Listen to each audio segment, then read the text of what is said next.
Okay, welcome back. It's 1 o'clock, so we're going to start up this afternoon session. And I want to introduce to you Spencer Plum. Spencer's the Senior Manager of Forest Carbon Innovation at Vera in Missoula, Montana. His work spans methodology development, engagement with U.S. government, and collaboration with external partners to advance high-integrity forest carbon solutions. Before joining Vera, Spencer worked at the National Forest Foundation, where he developed tools for quantifying ecosystem services, managed large-scale forest restoration projects, and advanced conservation finance mechanisms to accelerate restoration on federal lands. Spencer holds a BS in organizational communication from the University of Portland, an MS in environmental science and policy from Northern Arizona University, and a PhD from the University of Idaho. And I'm really happy Spencer was able to travel up here from Missoula, Montana, which is his hometown and current place of residence. So welcome, and Thanks, Chris. I think you're all set up there. Yeah. Well, happy to be here and to be able to meet people in person and answer questions. And hopefully this is just sort of a way to kick off another good part of the conversation this afternoon. And I'll start just by talking about Vera as an organization. I want to help put a face to a name. We are an international organization. We have people all over the world. Our headquarters is technically in Washington, D.C., but post-COVID, we actually see people in Vera based in almost every continent of the world. And so we have a lot of people working on both the carbon program, but also other programs under the Vera umbrella. So we'll get to talk a little bit about that. And then I'm going to talk mostly about methodology development and thinking about methodology advancement. And I think, this is going to tie into some of the questions that Keith and Shelby raised in the last session, just to say, this is not a static endeavor. We have to continue to innovate. And the way that I like to usually think about this or talk about this is who has an iPhone or some sort of smartphone now? And do you have the version 1 that came out in 2007? No, what version are you on, Chris? I think I'm on version 12 or maybe 13. I just updated from 8 to 16. And there's lots of new bells and whistles. There's lots of different things that they've added. And I kind of use it the same, but they've definitely made improvements, right? The camera's better. There's other technology in there that's incorporated. That's an innovation curve. We're talking about a similar process for this. There's an innovation curve. And part of that, a lot of that, is driven by the science that is going on in universities, in the federal system, the things that we're learning. So I would say the remote sensing is going to be something I talked quite a bit about at the end of this presentation. And its advancements over the last 20 years are going to really help the carbon market, and they already are helping the carbon market to address those specific questions of how do we know that these projects are effective, and how do we leverage those tools to get a better grasp on the change in carbon stocks because of these projects. So we're thinking a lot about how to incorporate that into our methodologies, and it takes time and it takes work and it takes contributions from the scientific community. So really excited to have this connection at UAF, have this conversation about how these methodologies work and how we continue to improve them. So Vera is a standard setting body. We work across several different types of environmental markets. So the verified carbon standard is the one that you'll probably recognize. That's the BCS. That's where we issue carbon credits. But we also have other standards that also are built to quantify the environmental benefits of different types of activities. And earlier we were, I think Brian was talking about the recycling programs. We actually have a standard for plastic waste reduction intended to look at those companies that are producing a lot of plastic and want to show the public that they are trying to address that. there's a mechanism now to be able to work on that. So Vera works on these rules and the quantification procedures and what counts as an environmental benefit, and how do we take that and parameterize it and turn it into a product that can actually be fungible, with the premise being that markets are an effective solution for this, that markets are able to move some of those things, outsource some of those activities to places where they're either are less costly or they're easier to accomplish. And the same thing can be said of carbon markets, right? That we're thinking about who has the best opportunities to draw carbon out of the atmosphere and do it at a price that, you know, is reasonable. It's not an excuse for companies not to do this. So there's another set of rules and organizations that think about how do companies or when should companies offset. And you know, the typical advice is companies should be offsetting or thinking about offsetting once they've taken care of as much of their internal emissions as possible, as once they've, you know, started to use the high efficiency equipment in their own building, high efficiency cars, starting to switch over to renewables. That's all stuff that you should be doing within scope. And then there's going to be some percentage that's really just too costly to get at. So flying is a good example. That's where we often see carbon credits reference is on flights. It's hard to get sustainable aviation fuels at scale at this point. It's not impossible, but it's difficult. So that's the place where you see carbon credits being developed and used by corporations. So this whole program of environmental standards, several of them actually link up to the verified carbon standard, because people don't want to just have a carbon credit. If they did that, they'd probably just go buy the cheapest thing that, you know, destroys a HCF gas that, you know, is a high pollutant for global warming. They want to see other benefits. And so that's what a lot of these other programs that you see up here, the Climate Community Biodiversity Standard, SD Vista, these are programs that help indicate that these credits are generated in a way that bring communities benefits, that bring biodiversity benefits. And we're starting to branch out from that under SD Vista and Climate Community Biodiversity Standard into thinking about nature frameworks. So there's a little bit of talk about biodiversity credits starting to happen, and we're thinking about how do you put a standard around that to be able to quantify that. Now that's a much bigger challenge, and there's a lot smarter folks than myself that are addressing that, but I just want to kind of point that out, that is all work that's happening under the umbrella of Vera. So to take this back down to just the verified carbon standard, this is sort of the, you know, what we think about when we think about generating a credit that has integrity, that means that a ton of carbon has been pulled out of the atmosphere and is stored in a location for 100 years that is not the atmosphere. So what do we do to get at this? We have a set of standards, or a standard that is the rules that are generally applicable.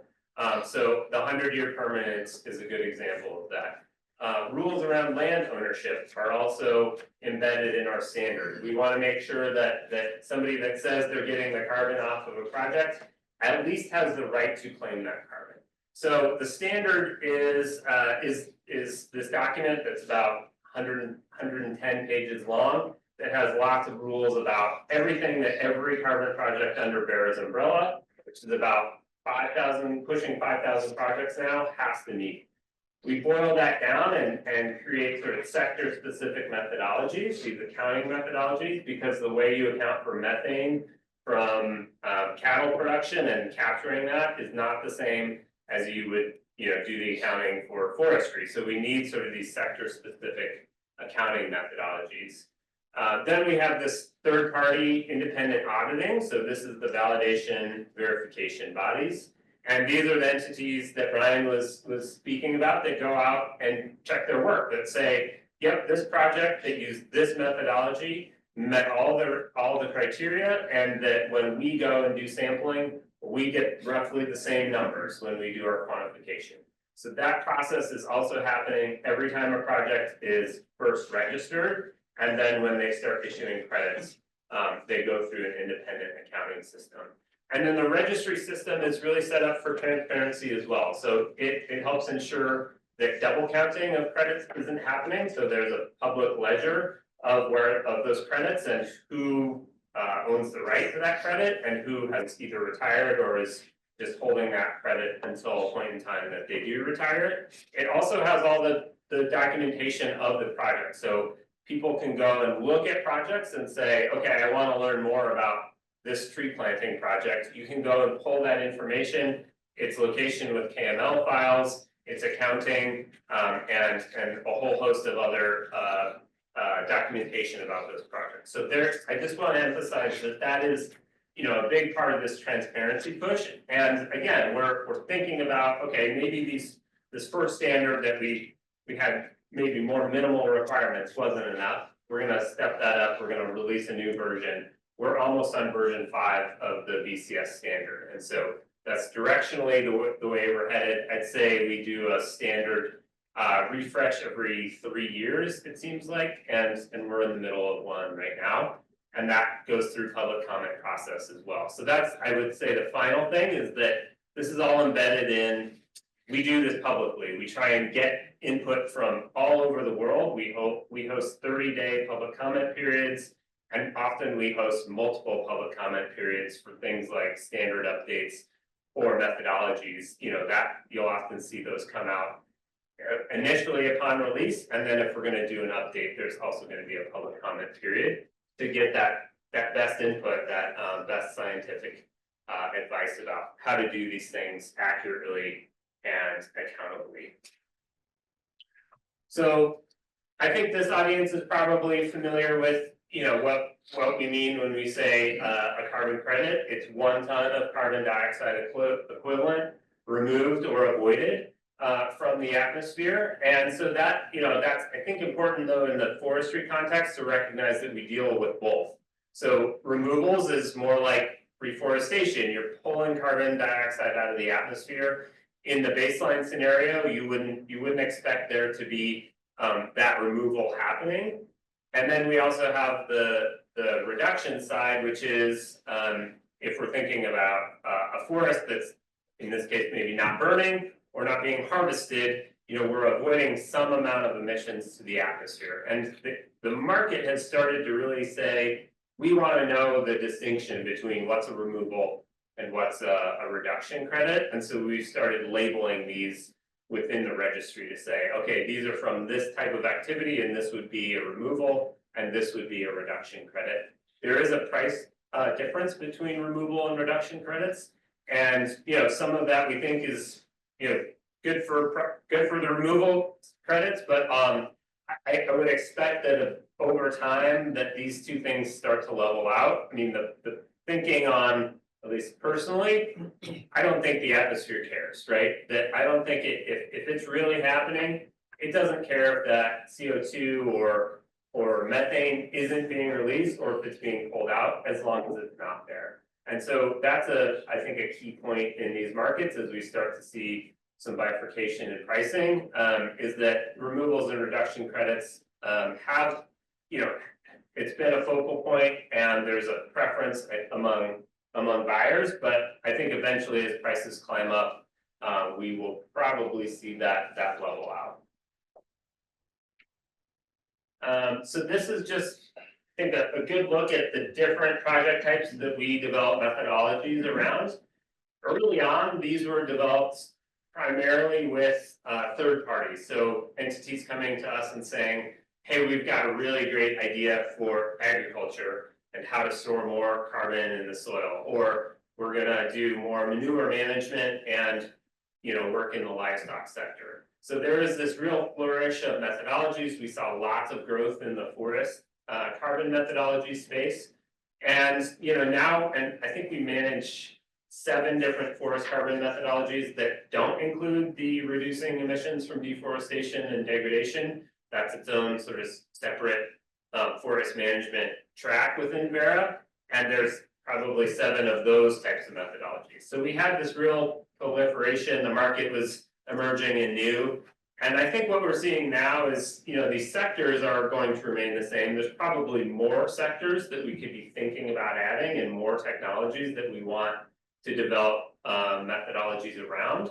But I do think that there's we're starting to see a narrowing of these methodologies, that some of these methodologies weren't serving the purpose that they were intended for, or there just isn't a whole lot of activity in that specific sector. So a good example of that is we have a methodology that's specific for enrichment planting in primary tropical forests, and we just don't see a whole lot of use for that, because you could either use an afforestation reforestation methodology, or you could do improved forest management under a different type of methodology, and nobody's, they just look at that and they say, there's one project and we're not going to use it. So I just point that out to note that there are ebbs and flows in how we, where we focus and what types of methodologies we have. A big place of growth for us right now is this wetlands and blue carbon. We're seeing a lot of interest and a lot of uptake of projects or interest in projects that are happening in wetlands. And I think that actually the permafrost conversation could fall under this. While there might be forests on top and there's a rich carbon stock below, we're going to need to think about both of those pools. And from what I've heard today is that there's a lot of modeling, a lot of science that's going to need to go into understanding those below ground pools in order to really wrap our arms around that and do that in a math in a scientifically rigorous way. And so that's another, I think, great area of interest and exploration. And just to note, developing these methodologies is possible, right? A group like this could come together and say, how do we want to do this? Let's understand the rules within Vera or American Carbon Registry or Climate Action Reserve, and try and approach that problem. And that we have a whole set of rules for how to develop those methodologies beneath the standard. And you could take that and move forward.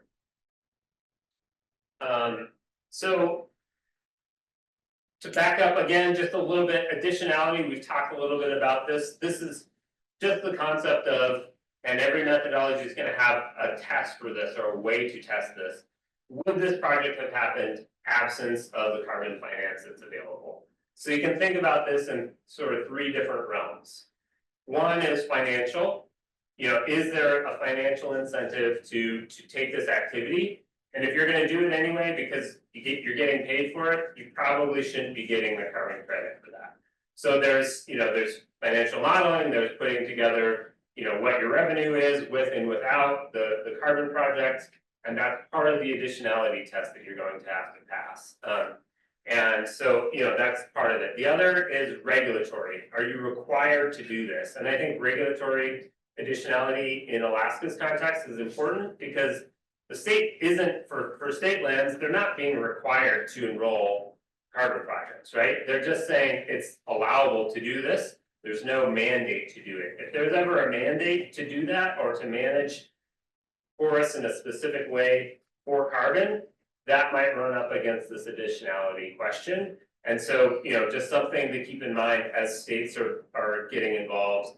And we see this in places like Brazil, where Brazil is starting to look at all the deforested land that they have and are pushing to, get carbon as an incentive to do that. And, their regulations, if their regulations say, well, you have to reforest this, then that would run up against regulatory additionality.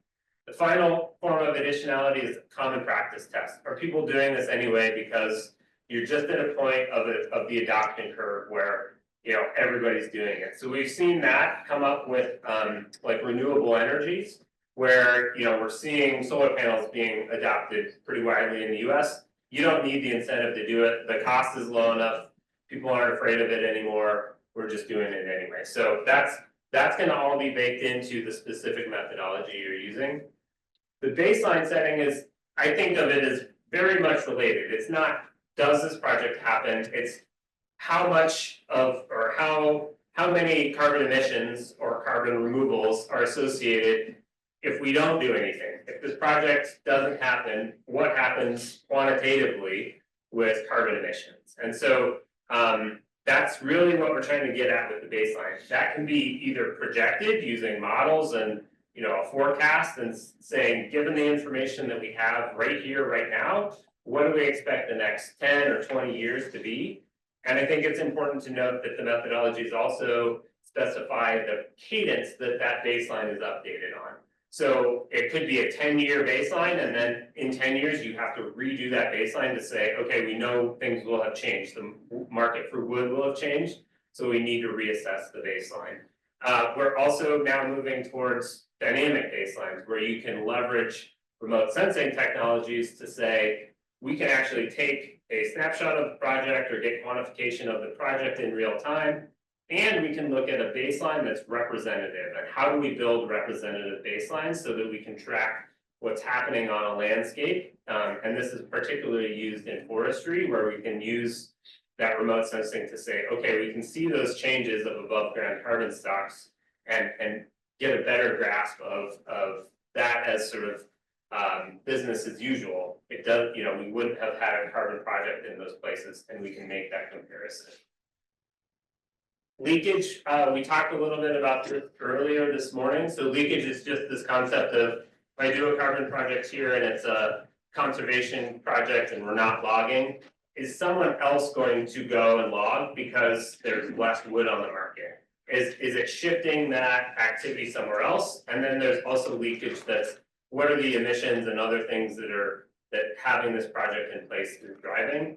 And I think Brian touched on that a little bit, but we want to think about these market leakage effects of saying, if we reduce that, you know, wood supply because we're not harvesting, isn't somebody else just going to do that? And we have to think about that internationally. We can't just, you know, kind of limit ourselves to saying, okay, just in this one place. And that's been an area of development for us, is that we have to start thinking a little more internationally about leakage.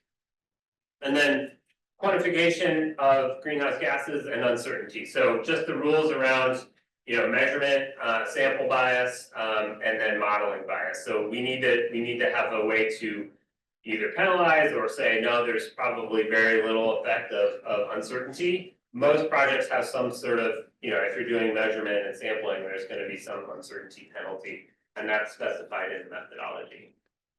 Validation verification. So again, the third parties are involved. That's required by the VCS program. Non-permanence risk. So this is, what if it burns, right? The buffer pool. The contribution that you make to this buffer pool is dictated by, you know, the specific characteristics of that project. And we're hearing a lot about these buffer pools maybe not being substantial enough to cover those risks. What that means is that these rules for how much you put in the buffer pool change over time. That we need to, we actually do reassessment of what are the climate impacts of these projects going to be. Are we going to be looking at fire, or need to look at fire in order to, you know, really get a better grasp? And is it instead of a 10% contribution of credits, is it more like a 30% contribution of credits? So these things are all in play in terms of updating them and making sure we're getting good data for them. So monitoring, I think maybe I need to make this point, or maybe it's already hammered home. Everything that we do in Vera is ex post, just meaning that it has to have been measured. We don't really take, you know, we don't just take the project's word for it or a forecast in the project itself to say, okay, you planted a tree, I'm going to give you a credit right now for growth 20 years from now. Right, so we have to do that monitoring of the tree when it's 20 years old and give you credit for that growth, not projected growth, and that's all based on monitoring protocols, and that's all embedded in requirements of the BCS program.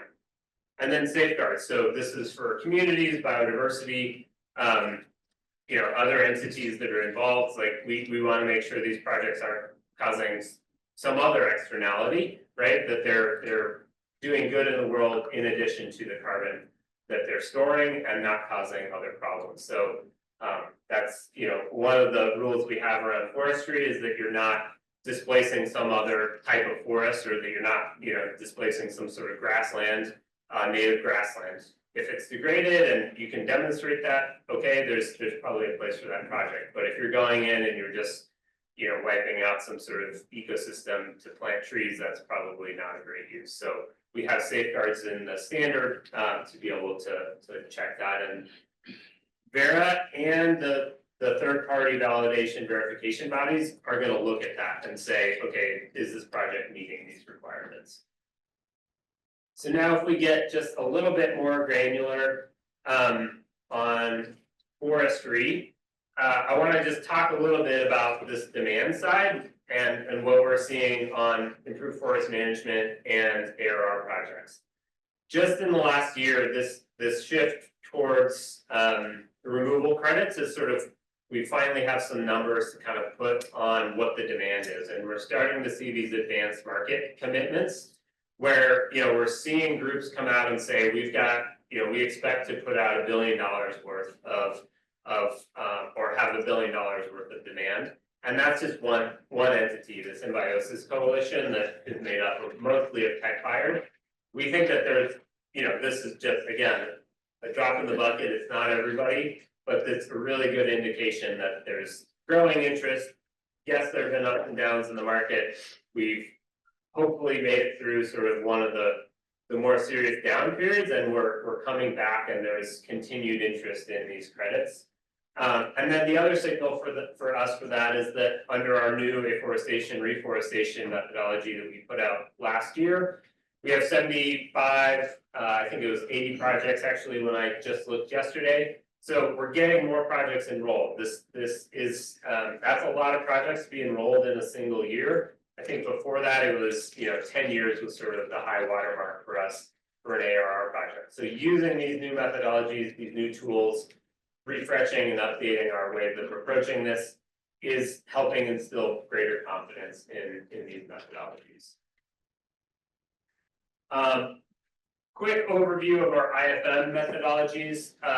So we have this sort of log to protected. I think of that as, you know, it's not appropriate everywhere. It can be used globally, except for in places that have a RED program. So that's mostly tropical countries, but it is for places that have a logging concession or where the owner of that land is able to just log, you know, whenever they would like. So it's either a concession or private land. And it's saying, okay, in this place, the right thing to do for maintaining or continuing to store carbon is not to cut this forest down. That doesn't mean it's appropriate everywhere. That doesn't, you know, there's, from our part, there's no sort of advocacy that that's the right thing to do. It's an accounting framework to say, if you do that, this is how we would think about your baseline. And we should make sure that the baseline is reflective of what would have happened. And in that case, we think we can get towards, you know, what the carbon benefit would be. We have VM12, which is for temperate and boreal forests with similar activity of a log protected or conservation easement. Extended rotation VM3, VM45 is another new methodology that we have out, and I'll talk about that more in a minute, but it's basically agnostic to the type of management. You could look at it through the lens of log protected forests. You're going to be picking other locations to compare your project to and say, this is our project performance versus these other locations. That data that we use for comparative analysis is the forest inventory analysis data set. And so we've sort of started to look at it for Alaska and said, Alaska might not have enough data yet, but either in the future we will be able to, or if we can refresh that methodology and think about a remote sensing solution, that methodology would be applicable to log protected, extended rotation age, and this enhanced forest growth, which is probably, you know, there's a better term for it. Maybe it's stand improvement, or, you know, I'm in a room of foresters, so I'm afraid to say the wrong thing, but it's ways to, you know, encourage growth, maintain healthy carbon stocks, and it doesn't prohibit harvesting, right? These things don't have to be exclusive to harvesting. There can be harvest embedded in that, and you could even have harvests that, you know, reduce the amount of carbon, but over a baseline that where, you know, you would have either lost most of that carbon, or you're extending the life of those trees and moving more of that wood into long-term storage, like in an extended rotation age program.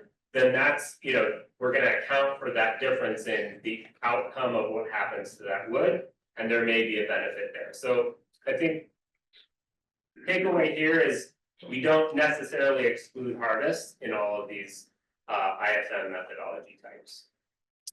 I'll probably skip this just in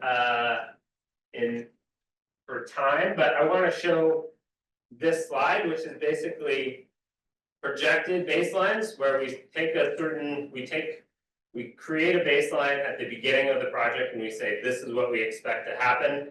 We're using modeling, we're using our best available science, and we're doing that, through the requirements and the methodology. Dynamic baseline is where we're at the beginning of the project, rather than saying we know what this baseline is going to look like. We're saying, let's figure out how to create a good match for this location. That means we need some sort of data set.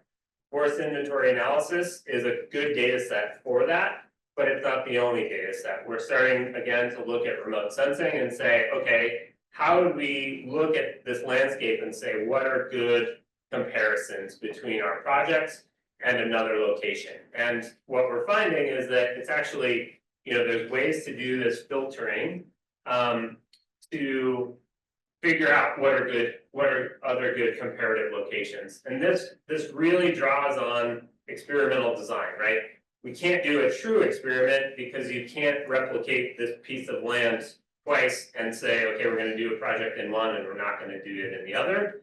But there are quasi-experimental design principles that are being played out here. Where we're saying, okay, if we match on stand type, stand origin, forest site, land ownership class, all the things that you see on the screen, we can get some matches that look pretty similar, and we can look and average what happens in those other locations and figure that into what's actually happening in our baseline. So I think that's the, given that I'm at time and don't want to take up other people's time for presentations, that's the thing that I want to end on. It's just to say dynamic performance benchmarks are great. You also need a big data set. You need to be able to figure out how to quantify the carbon stocks in those places, and that also requires modeling. The other piece of it is that pushes a lot of the risk onto developers, and developers, what we have heard, are going to start using a lot more modeling to figure out what they think the credits are going to be, and that does create some uncertainty. And so hopefully the exchange there is higher carbon credit prices using these dynamic baselines to help offset some of that uncertainty that project developers are taking on. We're using dynamic baselines in IFM, and we're also now using them in VM47, which is our afforestation reforestation methodology. And again, this one leverages remote sensing based on project plots, remote sensing project plots, and then a dispersion of control plots outside of the project area based on these criteria for matching. So I will leave it there and look forward to questions at the end. Okay, thanks, Spencer.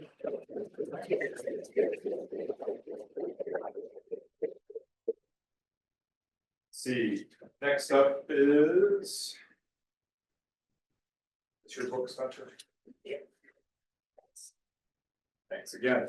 Hey, for people online, there's several comments in the chat with additional references for information that people might find of interest. So definitely check those out if you will. Next up, we have Kayla Mathis, who is a forest and ecosystem ecologist currently working as a postdoctoral researcher at the Woodwell Climate Research Center in Baltimore, Massachusetts. Her team's research is focused on assessing how fire management and boreal ecosystems could be used to protect permafrost and reduce greenhouse gas emissions caused by fires, which are rapidly escalating under climate change. Her co-presenter is Peter Krumhoff, who teaches environmental science and public policy at Harvard University and is a senior science policy advisor at the Woodwell Climate Research Center. Dr. Krumhoff is a global change ecologist with extensive experience working in tropical forests and research for the past several years on the potential for fire management in Alaska boreal forests to protect carbon and other values at risk. He is a fellow of the American Association for the Advancement of Science and has served as a lead author of several assessment reports on the Intergovernmental Panel on Climate Change. So let's see, I think you guys should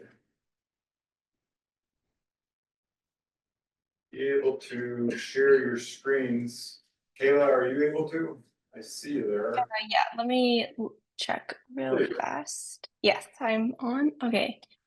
Did that work? It just did. So we see your presentation and we see you. So that works. Okay. All right. Yeah, let me just get situated. All right. Hi, everyone. Thank you so much to Chris and Tom for inviting us to speak with you all today. I'm currently calling in from Burlington, Vermont, where I live, so other side of the country. Thank you for that introduction. Yeah, my name is Kayla Mathis, and I'm joined today with my colleague Peter Frumhoff.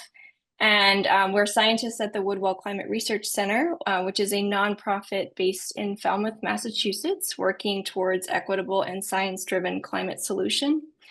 So our presentation is going to take us in a little bit different of a direction. We're going to be talking about a pilot project on the Yukon Flats National Wildlife Refuge with the goal of using fire management to protect carbon and permafrost.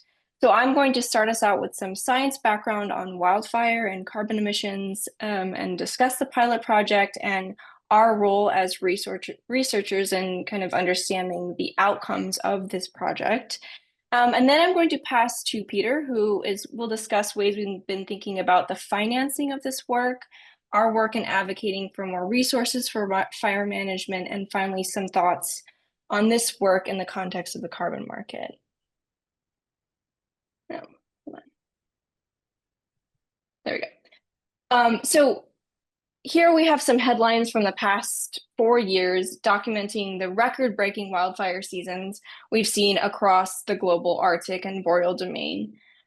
These high latitude regions are warming 2 to 4 times faster than the rest of the globe under climate change, resulting in longer, warmer and drier fire seasons, and that are intensifying the fire regime, so fires are becoming both more severe and more frequent. So this is a figure which was included in a paper published by this Woodwell team in 2022 before I joined, and it shows historical trends in wildfire burned area in both Alaska and Canada from the 1960s up to 2019, and then projected burned area in this pink cone. And these data show this increase in burned area over time, and this is expected to double in Alaska and Canada by mid-century. But what's notable about this figure is it doesn't show the 2023 season in Canada. And the 2023 season in Canada, in many ways, kind of reset our expectations of what wildfire is possible of and under climate change and kind of our expectations for trends and projections. So to include the 2023 season in this historical burned area figure, we needed to double the y-axis. In 2023, Canada had 2.5 times the burned area than any other year prior. So again, really kind of resetting our expectations of what is possible. And with this intensification of the wildfire regime in the boreal comes large consequences for climate because the carbon emissions from these wildfires are large and increasing. So here we have 2 figures showing carbon emissions from wildfires from both Alaska and Canada in the yellow and just Alaska in red.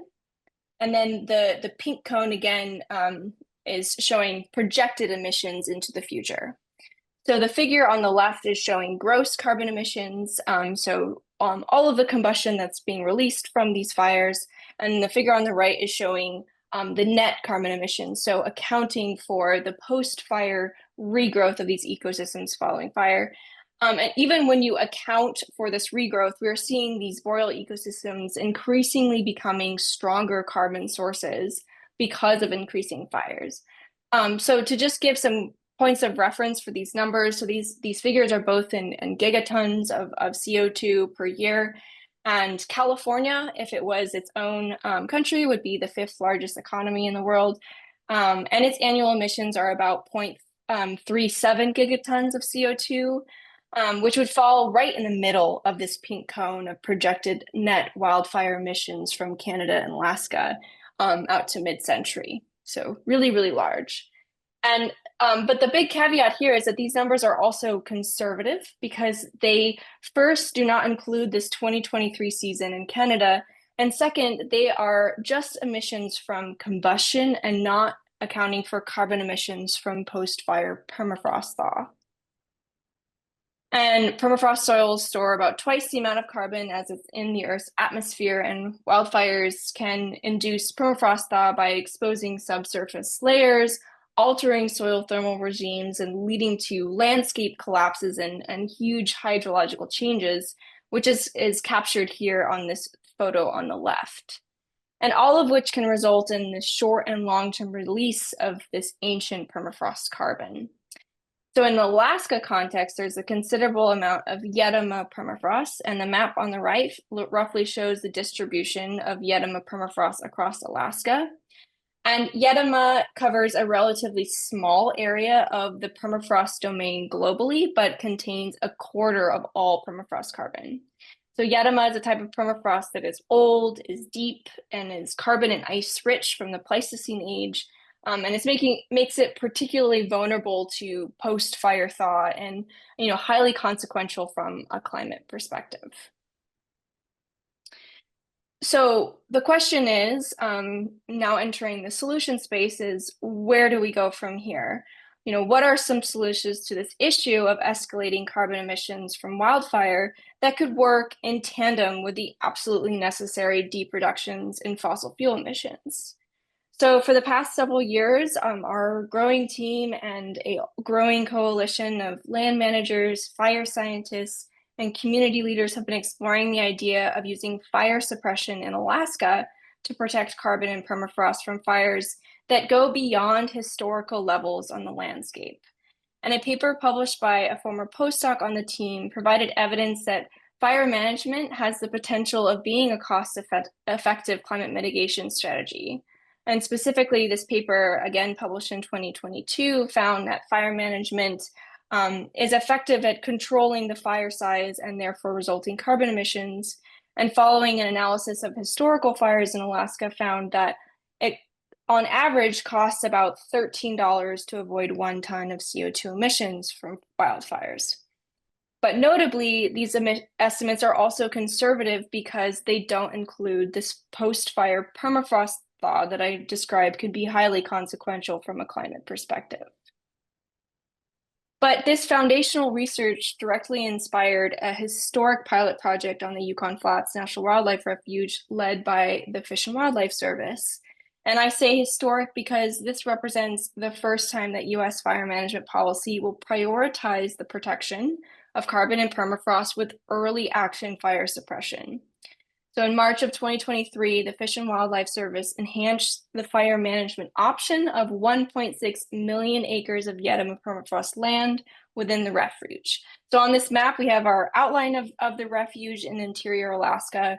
In light green is areas of Yedema permafrost that I just discussed. And in dark green shows the areas of Yedema that are subject to this decision change.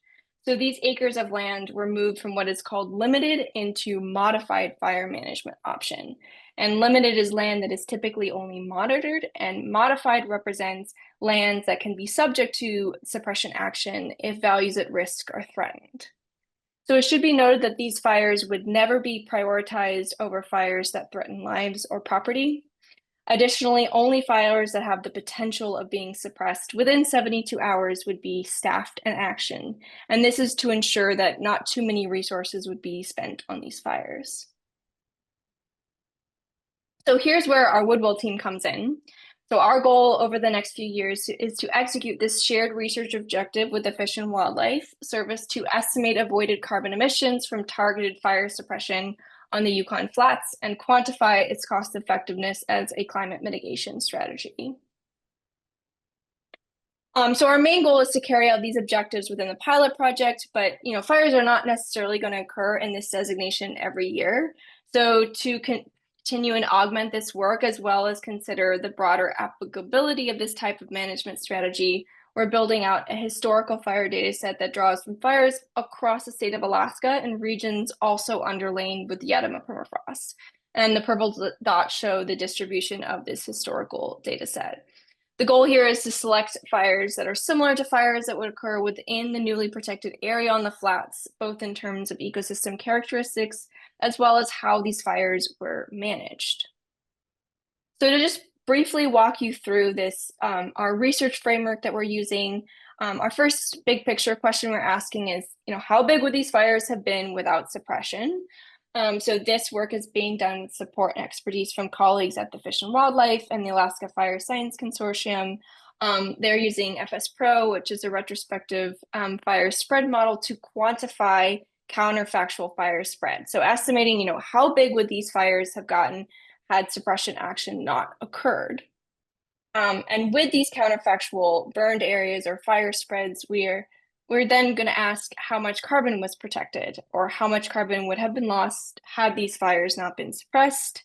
And we're in the process of developing workflows for estimating avoided emissions from both immediate carbon combustion and this more complicated longer-term emission from permafrost thaw. And we're doing this by using existing geospatial data, regional field data, and existing models. And then finally, with these estimates, we will then ask how much did this suppression effort cost? And with this information, we want to get at this cost per ton of avoided carbon emissions, and then compare these costs to other emission reduction methods to assess the cost effectiveness of protecting this carbon and permafrost with fire management as a climate mitigation strategy. I want to just briefly touch on some other elements of this pilot project. And the pilot project was also motivated by the fact that the intensifying boreal fire regime in interior Alaska is increasing wildfire smoke and loss of old growth habitat and ecosystem resilience, all of which threatens human health, essential air travel, subsistence activities, and indigenous food security. So in addition to advocating for, thinking about carbon and permafrost protection, we are committed to building multiple processes by which this expanded set of values at risk could become explicit fire management policy priorities. So a couple ways we're working to advance those goals. We're in the early stages of building a relationship with the tribal organization on the Yukon Flats, the Council of Athabascan Tribal Governments, to better understand Indigenous fire stewardship needs on the Yukon Flats that are not currently being met at the state level. And finally, we're in collaboration with scientists at the University of Alaska who are working to build a smoke exposure and human health dimension to fire management policy in Alaska. And I wanted to take a step back and articulate that, while this pilot project is focused on fire suppression, I want to emphasize that our goals for this project do not exclude other fire management strategies. And in fact, parallel management strategies like fuels treatment, prescribed burning, cultural burning in particular, are vital and complementary to this work in order to promote ecosystem and cultural resilience and in the name of keeping good fire on the landscape. And so we plan to continue advocating for a diverse set of fire management strategies as we continue to build this work. And this effort doesn't end with the pilot project on the Yukon Flats. So I just wanted to briefly mention how we hope to expand this work and inform fire management policy in other geographies. So in the coming year, we hope to contribute to building a carbon vulnerability map to assess areas with high carbon emission potential and high fire risk across the Alaskan and Canadian boreal ecosystems. In Alaska, we've heard, directly from fire managers that this is urgently needed to serve as an operational tool as carbon and climate become more prominent priorities within fire management spaces. And this map on the slide kind of roughly shows the current fire management suppression zones in Alaska. And our goal with this vulnerability map would be to serve as a tool to help inform future planning of these suppression zones and identify areas where protecting carbon and permafrost with fire management could be appropriate and the most impactful. And with that, I'm going to pass it over to Peter, who's going to summarize some key considerations from this work and then move on to how we're thinking about the policy and financing of this work. So, Peter, I will hand it off to you. Great, Kayla. Thank you. And hi, everybody. I hope you can hear me all right. Kayla, why don't you just lay out the bullets on this slide and I'll speak to them very briefly. I'm calling in from just outside of Cambridge, Massachusetts. It's a pleasure to join you all. I think that's all the bullets for that slide. Thank you, Kayla. So just to kind of paint the picture that builds on what Kayla said, our work suggests to us that boreal fire suppression for carbon protection appears to be a viable natural climate solution. And we mean by viable that it is viable as a complement to, but this is really important, not a substitute for deep reductions in fossil fuel emissions that unless we're decarbonizing our economy, climate change is going to continue to increase and continue to increase pressure, among other things, on boreal forests through increased fire. That it's essential not to over-suppress, but to really maintain what would be a geographically and location-dependent notion of what an ecologically appropriate level of fire would be. We're not seeking to suppress fires altogether by any measure. And that, as Caleb mentioned, we need to be able to identify an optimal mix of fire management practices, suppression being just one of them. We need to be taking into account not just carbon, but all ecosystem services, land uses, and of course the priorities of indigenous peoples whose lands these practices would often be taking place on. And then to reinforce the point that Kayla just made, that our cost assessment of $13 a ton of CO2 is likely to be conservative because we don't take into account methane emissions, we don't take into account post-fire permafrost thaw.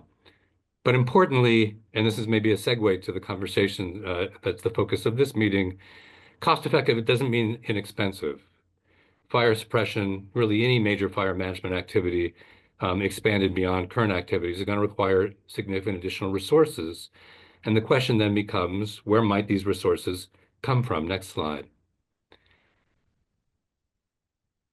So it's important to not think solely about the carbon market, but to maybe take a larger frame of reference and consider, for example, increased federal funding. We're obviously at a time when that seems unlikely in the very near term, but we should be thinking further out. Alaska is a source of 50% of U.S. fire carbon dioxide emissions. It receives only 4% of federal firefighting resources. One option for increasing federal resources is through the Wildfire Suppression Operations Reserve Fund, which was established about 7 years ago now, and set to expire in a couple of years, which could be reauthorized, and which we're encouraging to be reauthorized and robustly funded to, among other things, protect carbon and other values at risk from escalating boreal wildfires. That is to say, there's possibilities of increasing federal funding beyond the levels that we have today to accomplish these goals, in addition to considering, next slide, the role of the voluntary carbon market, which is, of course, the focus of today's conversation. So, just to reinforce points you already know, companies buy credits under a carbon market to meet emissions reductions goals, often in lieu of reducing their own emissions from their supply chain, their fossil fuel emissions. And maybe to build on the conversation that Spencer was having, we recognize that there's important measures to think about in terms of, is this going to generate revenue? Is it going to have impacts on biodiversity? What will they be on communities, on industry? But we really want to focus in this conversation on, what will the atmosphere see? What will be the net impacts on emissions to the atmosphere of voluntary carbon market credits? So next slide. Woodwell has been working in this space for a long time, principally in the context of thinking about the voluntary carbon market and financing of natural climate solutions in the tropics. And we're really just beginning to think about its application here in boreal systems. Next slide. There's reason, I think, to be sure, for concern and even skepticism about the effectiveness of carbon market financing. Here's a paper that came out just last fall that I'll send a link around in the chat after this talk by Probst et al. That synthesized studies of the quantity of emissions reductions likely achieved relative to the carbon credits issues. They did this at a very large scale, looking at multiple studies encompassing more than 2,300 carbon mitigation projects across a broad range of types, including but not limited to forest management and forest protection projects that accounted altogether for about 20% of the credit volume issued to date, that is to say to 2024. And what they found was that less than 16% of carbon credits issued to investigated projects constituted real emissions reductions, right? That the levels of additionality were not what had been identified in the projects and had been credited. They were often far less. Now, this is looking historically, it's not looking forward. They highlighted that carbon crediting mechanisms need to be reformed fundamentally to meaningfully contribute to climate change mitigation. So there's, I think, for this and many other studies that have come to similar conclusions, good reason for caution to make sure that we're actually going to be getting the emissions reductions that the carbon credits would be intended to credit. Next slide. I think it's important to recognize that there are a lot of different dimensions to effective integrity in the crediting of carbon emissions reductions. And in boreal systems, I think it's particularly important to recognize the permanence risk that Spencer spoke about more broadly. So just to recall that, fossil carbon that isn't extracted and burned is essentially permanently stored in geologic reservoirs. But contrast that with carbon stored in forests, it's inherently less durable because of not only human activities such as timber harvest or other management action, but fire, disease, or drought that can cause temporarily stored carbon to be released into the atmosphere. And that carbon offsets that Spencer noted, those offsets that substitute forest carbon for fossil carbon need to ensure that carbon offsets are essentially permanent and durable for an extended time period, which usually is taken as something like 100 years. Now, we know that boreal carbon is subject to release from wildfires, and if we knew with some confidence what the risk of release is, we could, in principle, address this as others have, for example, in California, or tried to address it through a buffer pool, a self-insurance mechanism in which projects contribute 1% of their credits to account for the wildfire risks. The challenge, and I think this slide that Kayla showed earlier nicely illustrates it, is that we don't really know what the future wildfire risks are. We can project them based on climate models, and we know that our models are quite conservative, and obviously didn't include a projection that took account of what the 2023 fires in Canada yielded in terms of burned area and ultimately emissions. And even the projects that have been set up with buffer pools in California have been found to be, those buffer pools have been found to be insufficient, that large fires have burned through them essentially, so including a large proportion of the reserve credit set aside in the buffer pool, with these buffer pools essentially heading towards insolvency.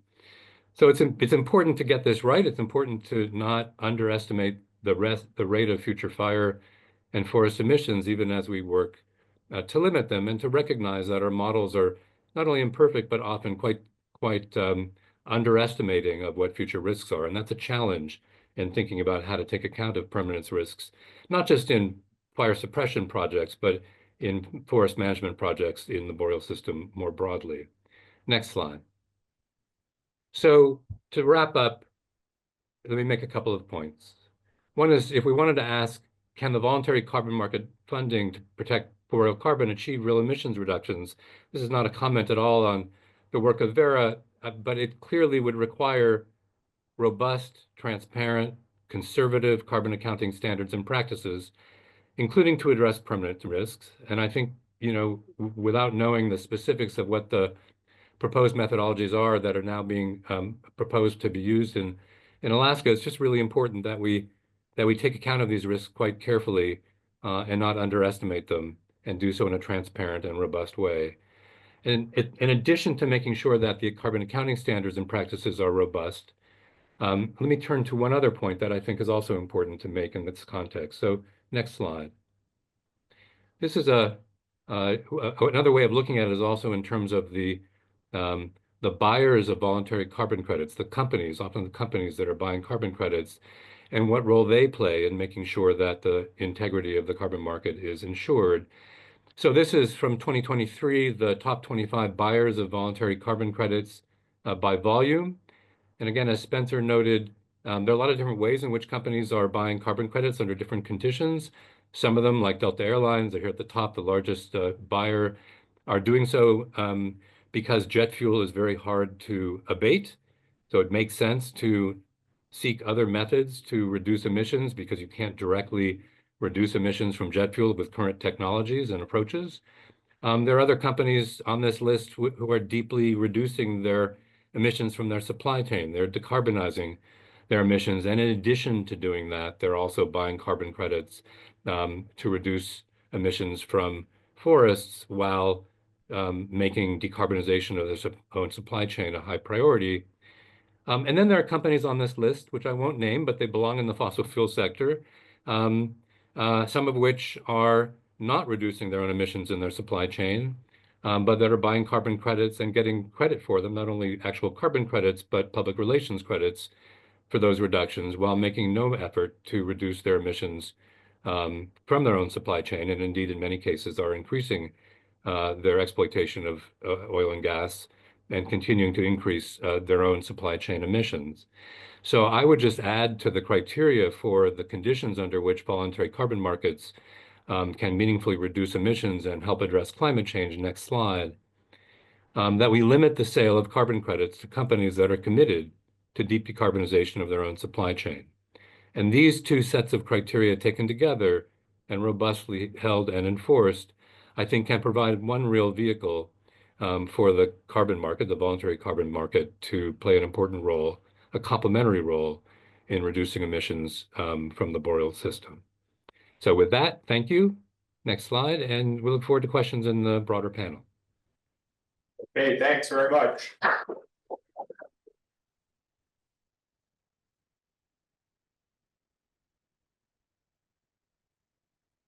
A lot of good information again in the chat, so if you haven't taken a look at it, please do that. There's a lot of links, and that information will be available to you after today's workshop too.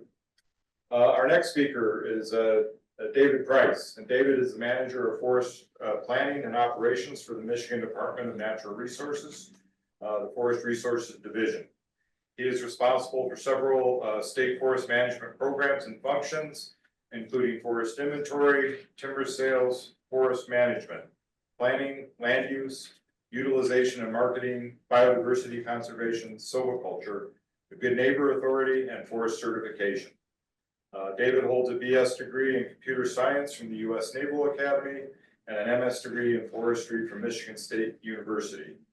He's retired from the U.S. Navy Reserve in 2011 after 26 years of service. And it looks like you've already got your screen shared there, David, and thanks for being with us today. I know you're 4 hours ahead of us, so we appreciate you joining us and staying on for the discussion session this afternoon later. So it's all yours. Thank you. And thank you for inviting me today. Yes, I'm in the same time zone as Cambridge, Massachusetts, but on the western side of it. So in Michigan, we have some experience with forest carbon projects, which I'll share today.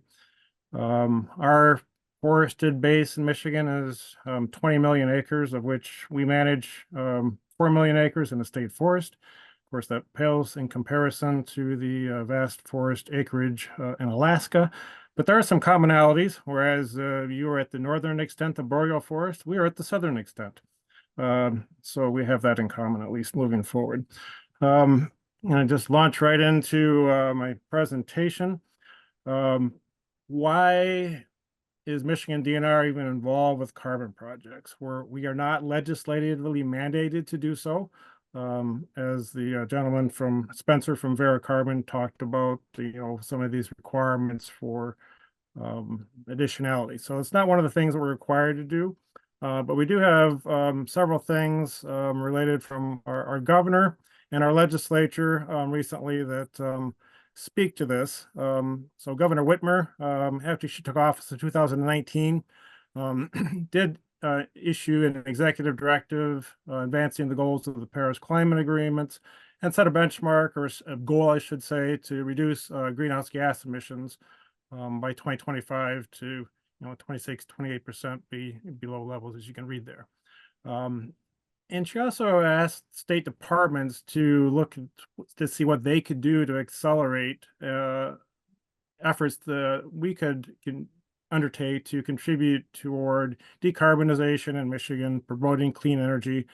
And so carbon credits are one of the things we thought about. Utility scale and small scale solar were the other things that we're working on as well.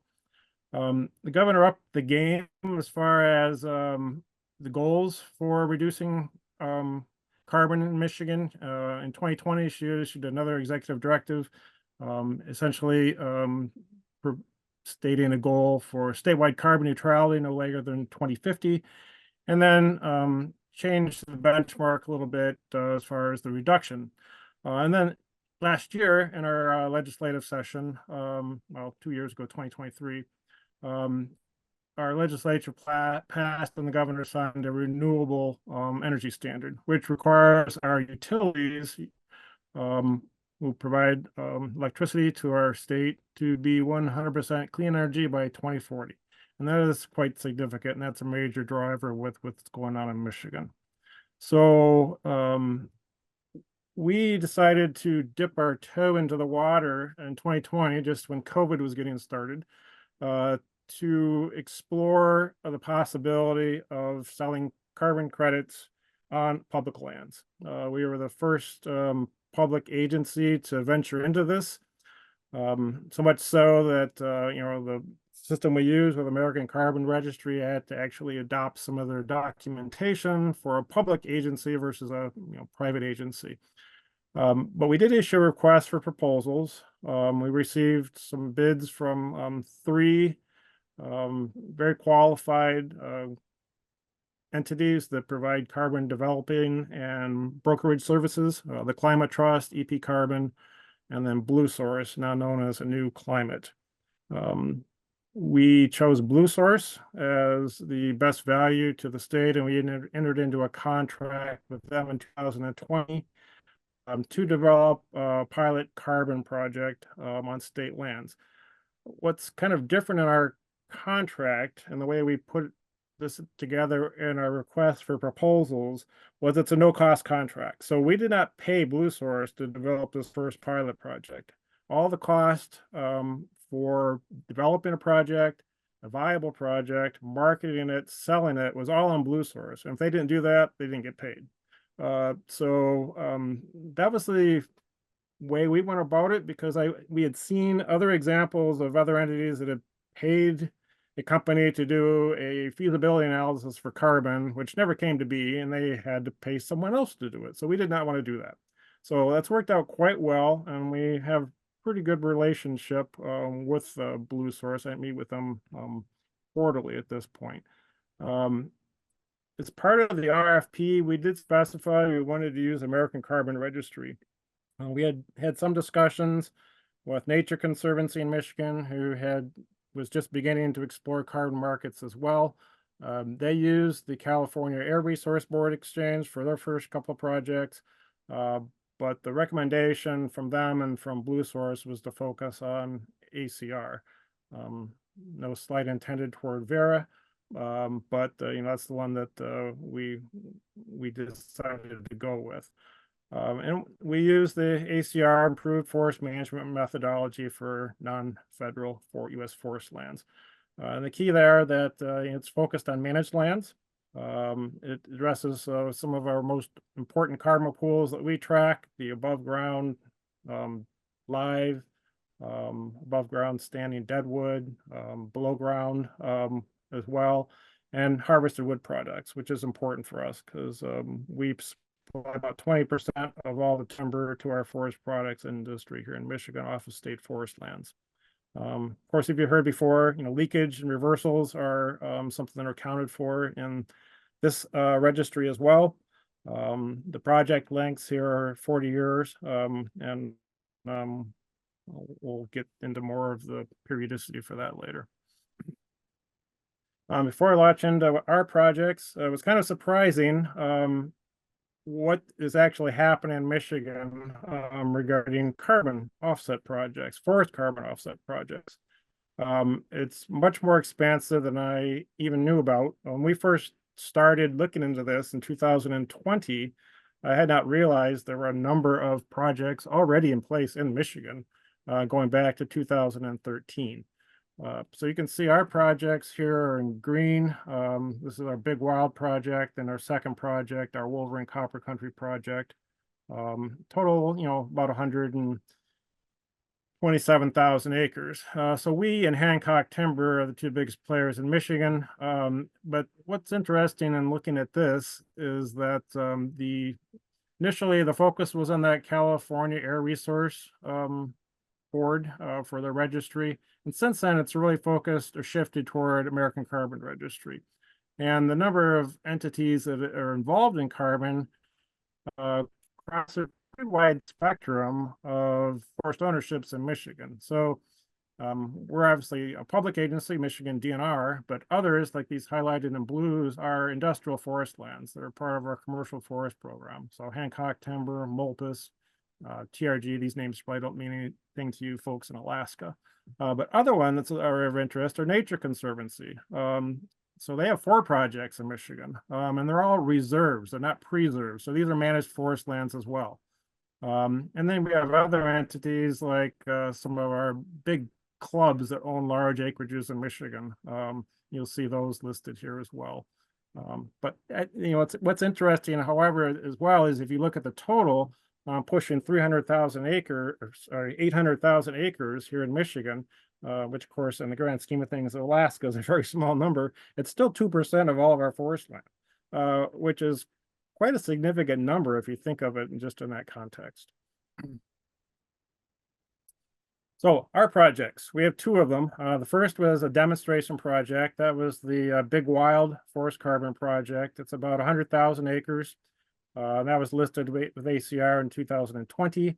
Our second one, after we deemed figured after New Climate demonstrated to us that carbon projects on public lands were feasible to develop and to market, we started a second project as well, which is called the Wolverine Copper Country Project.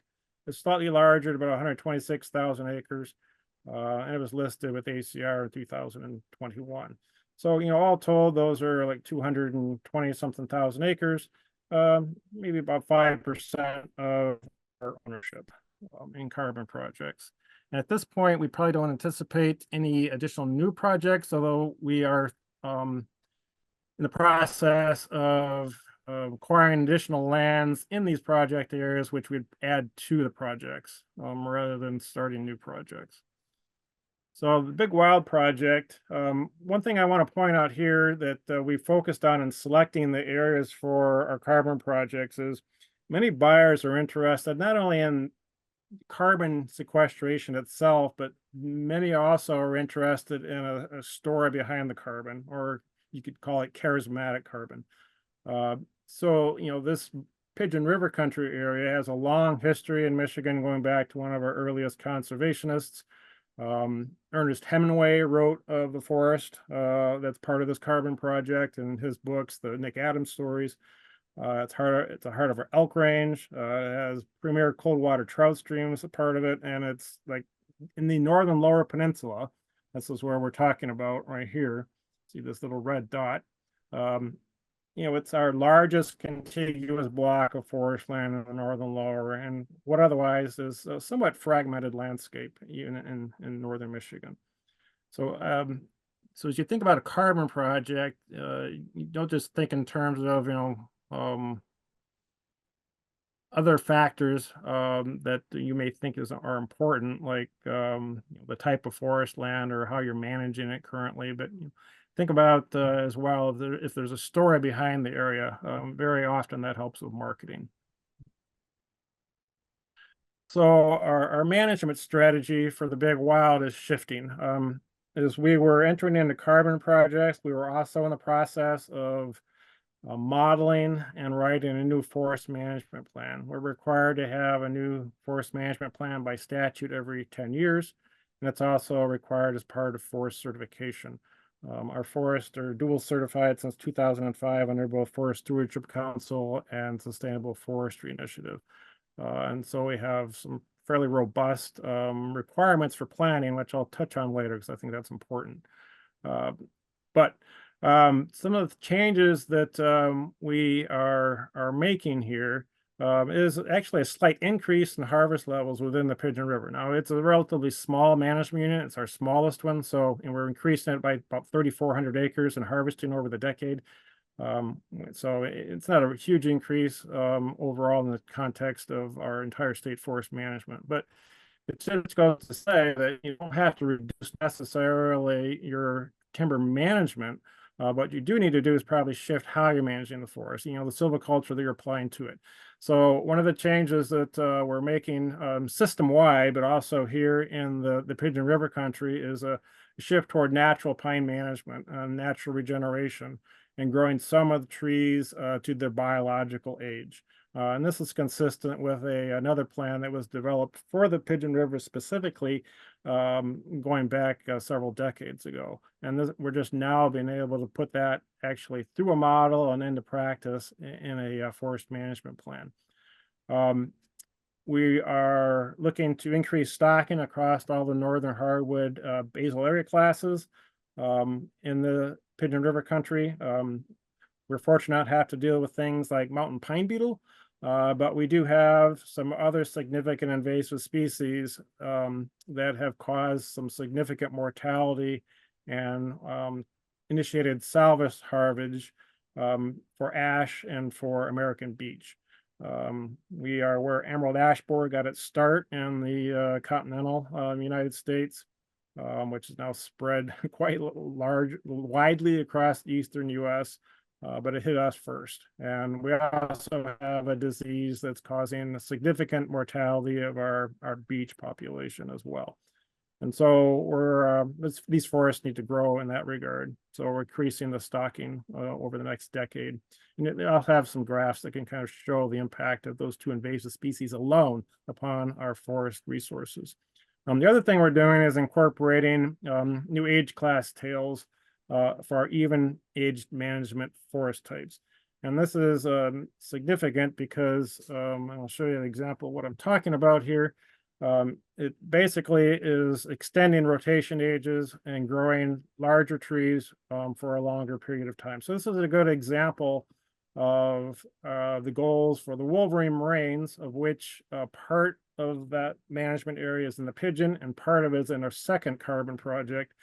For aspen management, our goal for age area regulation is, through the 50 to 59 age class. After that, however, we have a goal for what we call a tail of growing these age classes out to the right, through the 70, 80, 90, up to this red line. So what we're doing there is holding trees longer on the landscape, not only for carbon benefit, but also for other good reasons too. It provides habitat for other forest species that use older age aspen versus younger age aspen. So there's multiple reasons why you do that, and carbon is one of them.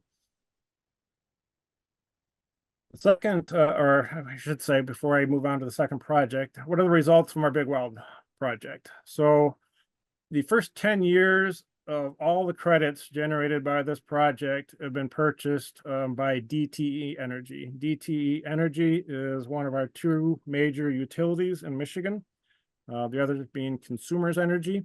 They have a goal of carbon neutrality. It's legislated now through the renewable standard. They have been actively, and this gets to some of the points made earlier with earlier presenters, doing things to actually reduce their carbon footprint. So the carbon credits they're buying, they can't really be accused of business as usual greenwashing. They're in the process of closing down their last coal-fired power plant. They're rapidly building out wind and especially solar. And then more on-demand natural gas generated systems, which are going to be harder to remediate.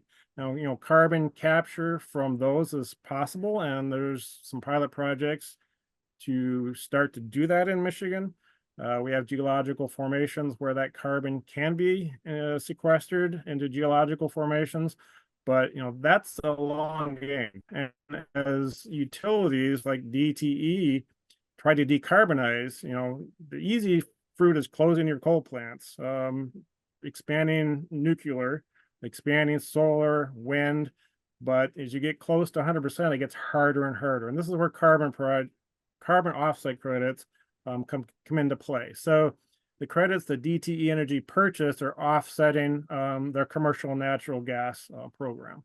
And you can see some of the other numbers here for the project based on their commitment. They're gradually increasing the price per carbon credit that they pay over time. Right now, we're projecting over the 40-year project, or first decade, I should say, of the 40-year project, to see revenues of a little less than $15 million. This is off of about 100,000 acres of forest land. Through FY24, we've sold about 770,000 credits, and our revenue to date is 5.6 million. That's revenue to DNR. It's exclusive of the money that a new climate retain to pay their recoup their costs, so to speak. So another thing I want to show you here. So we use REMSoft Woodstock as our linear program model for timber harvest scheduling. As part of that, we built in, working with Mason, Bruce, and Gerard into our REMSoft model, ability to account for carbon. So this is our REMSoft Woodstock output for the Big Wild project area. And you can see that we're able to track, and this is a summarized version of removals, total dead, total live, and then net grand total. And what we can say in Michigan, fortunately, is our forests, our net carbon sinks, and that's a good thing. And even with management, our carbon stocks are projected to grow. So over the first decade, right now our model is projecting that the Big Wild will be sequestering over 864,000 tons of carbon and 3.2 million tons of carbon over the first 40 years, just to sync it up with the carbon project. Now, having said that, at the data that a new climate uses for carbon modeling is much more granular than that we use currently in our REMSoft Woodstock model, because as part of carbon projects, continuous forest inventory plots are installed at a much higher density than we have throughout our just business usual state forest. So we do seek to improve our models as we move forward, but it is interesting to look at our REMSoft projections for carbon versus the numbers we get from Anew with our carbon projects. Now, turning to our second project, this is including some lands in the northern lower, the remainder of the Wolverine Moraines MA and the Emmett Moraines, and then lands way up on the tip of the Keweenaw Peninsula, which juts out into Lake Superior. And it's kind of the end of the world in Michigan. The northern lower forest area is predominantly hardwood. So this is 93,000 acres of this. Over 93,000 acres are part of our northern hardwood basket in the northern lower. And again, this has been heavily degraded by emerald ash borer and beech bark disease. But it does include some other very unique areas like the Jordan River Valley. And then up on the Keweenaw, we selected these areas because they're very remote, very difficult to manage, and they're also a premier recreational destination in Michigan, which is important as well for marketing purposes. So things that we're doing here for changes in our new management strategy is consistent with what I described in the Big Wild project, increasing the stocking in northern hardwoods, more and larger gap treatments to increase species diversity and recruitment, because we have troubles with regeneration in the system. After beech and ash die, you get beech and ash thickets, which can retard other species from regenerating. We're also extending those age class tails. And then up on the Keweenaw, we're shifting to no timber harvest whatsoever. So whereas before we were harvesting and timber up there, our plan is to cease all harvest operations as part of the carbon project. The results from this project are a work in progress. Over 1.8 million credits have been generated for the first decade.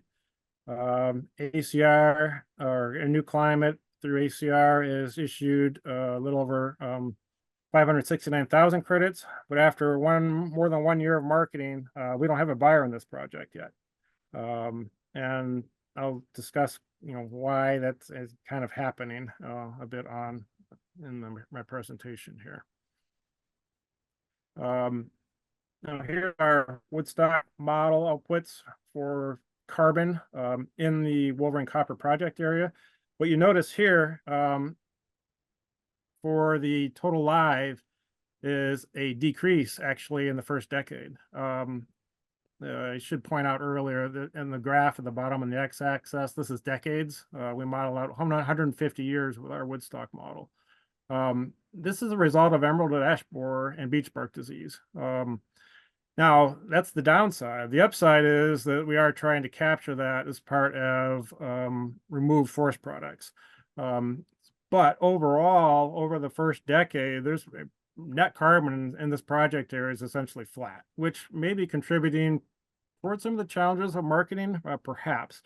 But still, over the first 40 years, we do project here that we'll still be accruing over 2 million tons of carbon in this project area. Now, I think Spencer from Vera had mentioned removal credits versus conservation credits. And so you can see here, this is the first 2 years of the Wolverine Copper, and New Climate has started to break that out in their settlement statements to us. And you can see that by far and away, this makes sense, that most of the revenue right now we're receiving or potentially going to receive from this project are due to the removal credits, not the conservation credits. So you can see the difference here between these two, both in the FY 23 or 22 and 23. So yeah, removal credits, there is a shortage of those, and maybe that'll help sell our project. Now, I want to turn to just the state of the voluntary carbon market, such as I know of it. I'm a forester. I'm not a professional developer of carbon projects, but I do get some information that's provided to me as the project of our carbon manager of our carbon projects. And this is a graphic I took from a 2024 report here by Forest Trends Ecosystem Marketplace with the state of the voluntary carbon market. And you can see we had really good timing for the Big Wild project. It hit the market at the peak of voluntary credits being sold. I think this is just in the United States, if I remember right. But after 2022, things really fell off a cliff, and things have started to recover a little bit here through 2024. But essentially, carbon markets have been soft. That's one reason our second project has not sold. I think some of this is probably some of the increase is related to projects that have a greater demonstration of additionality. But I think the headwinds have been over the last couple of years, some very negative press questioning the additionality and the governance of carbon projects, particularly the voluntary carbon market. There's been articles by Bloomberg Press, and there's a lot of allegations of greenwashing, which in some instances may be quite warranted. I mean, to the extent that even John Oliver had a whole segment on voluntary carbon markets. And only he can take a very serious subject and make it humorous, but at the same time raise some very good points. And he points out some projects that they don't pass the sniff test. I mean, there were areas that weren't at risk for loss of forest resources, like bird sanctuaries. Nature Conservancy took a hit in his piece here, but if you haven't seen that, it's worth watching if you want to Google that on YouTube. I'm not going to show it to you today because there's not enough time for it. So what was the industry's response? And this is information I've gotten through a New Climate. There is an Integrity Council for Voluntary Carbon Markets that's been set up as of 2021. So this provides that independent governance of the voluntary market. And I think, Vera, ACR, other standards, they fall under this umbrella moving forward. So their objective is to create and enforce, standards that will drive higher integrity carbon credits being marketed, moving forward from this point. The second thing, which was also touched on by Spencer, was this concept of dynamic baselines. So our first two projects are based on fixed baselines. Our Wolverine Copper is going to be the first one that transitions to a dynamic baseline. Spencer kind of talked about that a little bit too. Here's another definition I had, which you can see. But essentially, it's taking your project area and comparing it to a control group. So instead of a fixed baseline, you're able to adjust your baseline over time with actual data that is representative of the same area where your carbon project is located. And that should help defend these projects as far as demonstrating true benefit as far as carbon sequestration over time. Now, what are our obligations? This is something I get asked about a lot. One, there's four things I'll primarily talk about here. Is that we have to maintain a forest management plan, and we have to update that plan on its regular schedule as required by statute or otherwise. And it has to be a robust plan. So one of the things that's important to keep in mind is that through ACR, through Vera, having a forest management plan is a requirement. Now, if you don't already have one because it's say required because you are certified under FSC or SFI, you still have to have one, and then it has to meet exacting requirements as established by ACR or these other systems. If you are certified and you already have a management plan that is already third-party audited, then you get a pass. ACR doesn't even look at a management plan in that regard. So that was a benefit for us. And you have to implement those plans as per your usual procedures. Because, not only is the carbon occurring on the stump important, but those removals and the carbon that goes into durable forest products are also part of what you're marketing, through the improved forest management standard with ACR. We have to annually report our harvest species volumes, provide shape files of our completed harvest areas. That's work we just completed. And we have to advise a new climate of any changes in our ownership for acquiring significant lands, disposing of lands, which we generally do not do in these areas. If we had significant disturbances like wildfire or a big wind event, fortunately, our carbon project areas are not in high fire prone areas, so we generally have pretty low risk for that. But that's some of our obligations, and we do use revenue from the carbon project to pay for this time for our staff to do these things. Now, the other thing I think it's important to think about in the context of a carbon project, particularly if it's on public lands, is how you use that revenue. Does it just go into your general fund for general operations, or are you using it for purposes that are related to climate mitigation or addressing climate issues that you're trying to you're maybe perhaps struggling with? So what we do, as I mentioned before, we do pay for cost of administration and reporting, but we also pay for some new staff in our Office of Public Lands that are working on climate-related projects, like several utility scale solar projects that we have underway, which I'm also managing. We have used it for federal match with a project with our Natural Heritage Program to identify our climate vulnerable and potentially climate adapted areas within the state forest down to the stand level. So this cuts across, state forest, our state park system, and our game area system. And then once the Wolverine Copper project is sold, we want to expand a new assisted tree migration project that we're starting to evaluate potentially climate adapted species and seed sources moving forward that we would could use for reforestation in Michigan. So those are some examples of things that we're doing with the revenue, rather than just because you may get asked. So it's good to have a good answer if you get a question in that regard, if you actually have a project that comes into fruition. A couple of the keys just to close out that I want to make for carbon projects, in my opinion, are one, retain the services of reputable carbon developer.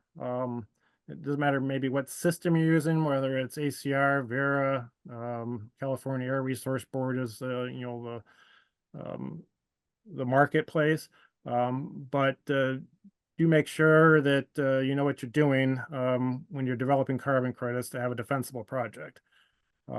Focus carbon projects on currently managed forest lands. Do not look at lands that are, say, parks or sanctuaries or areas that are not currently being managed. If you're going to use an improved forest management methodology, you're just setting yourself up for criticism if you do otherwise. Maintain that robust and defensible forest management plan.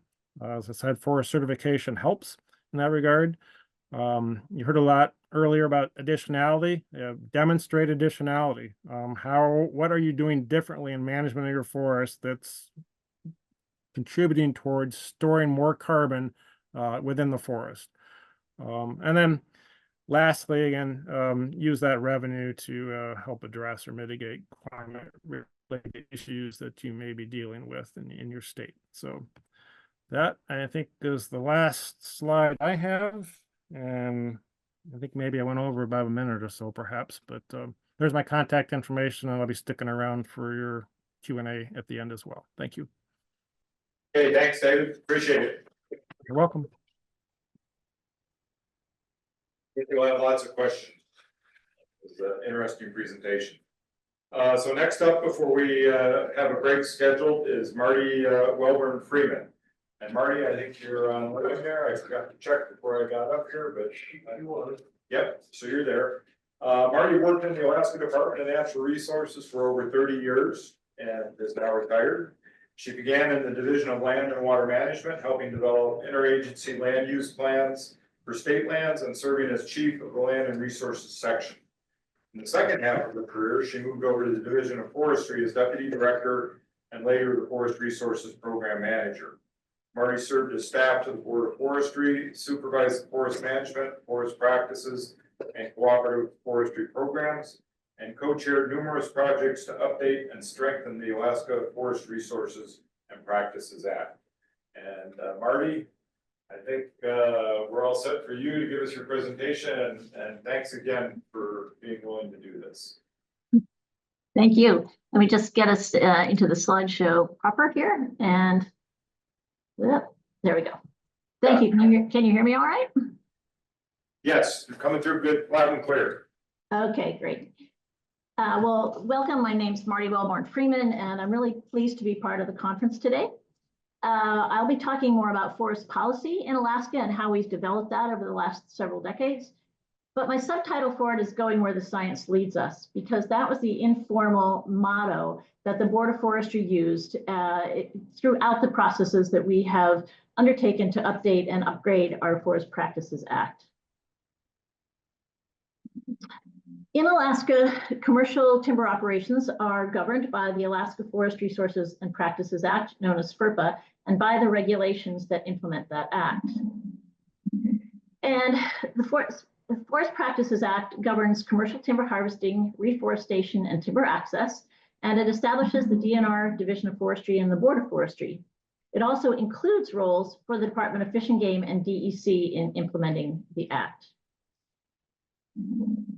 Importantly, the act also, it affects not just state lands, including the mental health trust lands and the university trust lands, but also other public lands, such as municipally owned forest lands and private forest lands, particularly the native corporation lands. And of course, the native corporations have been some of the more active forest managers in Alaska historically.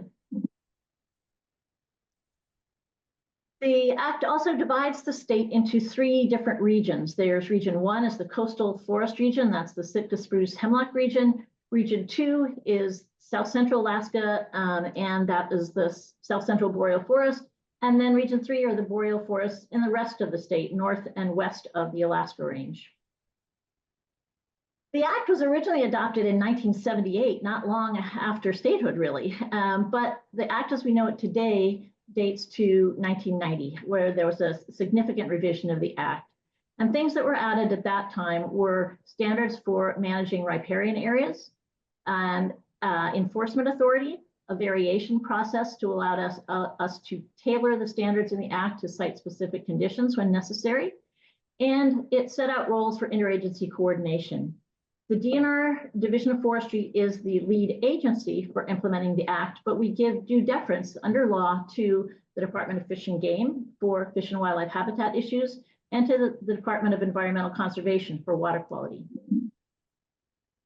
A couple characteristics of that major amendment to the act is that it was focused on Region 1, on the coastal Sitka spruce hemlock forest, and particularly on the highest value anadromous waters. It also reorganized the Board of Forestry, and it used a public and private process that really laid the groundwork for the process that we have used in subsequent updates for the Act, which really focused primarily, well, again, some on Region 1, but also on the other regions in the state. That amendment process is characterized by being voluntary, cooperative, and transparent. It involves scientists, landowners, forest management, managers, and other affected interests.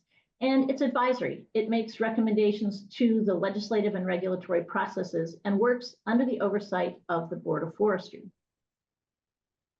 The board is a 9-member organization, and the members are appointed by the governor.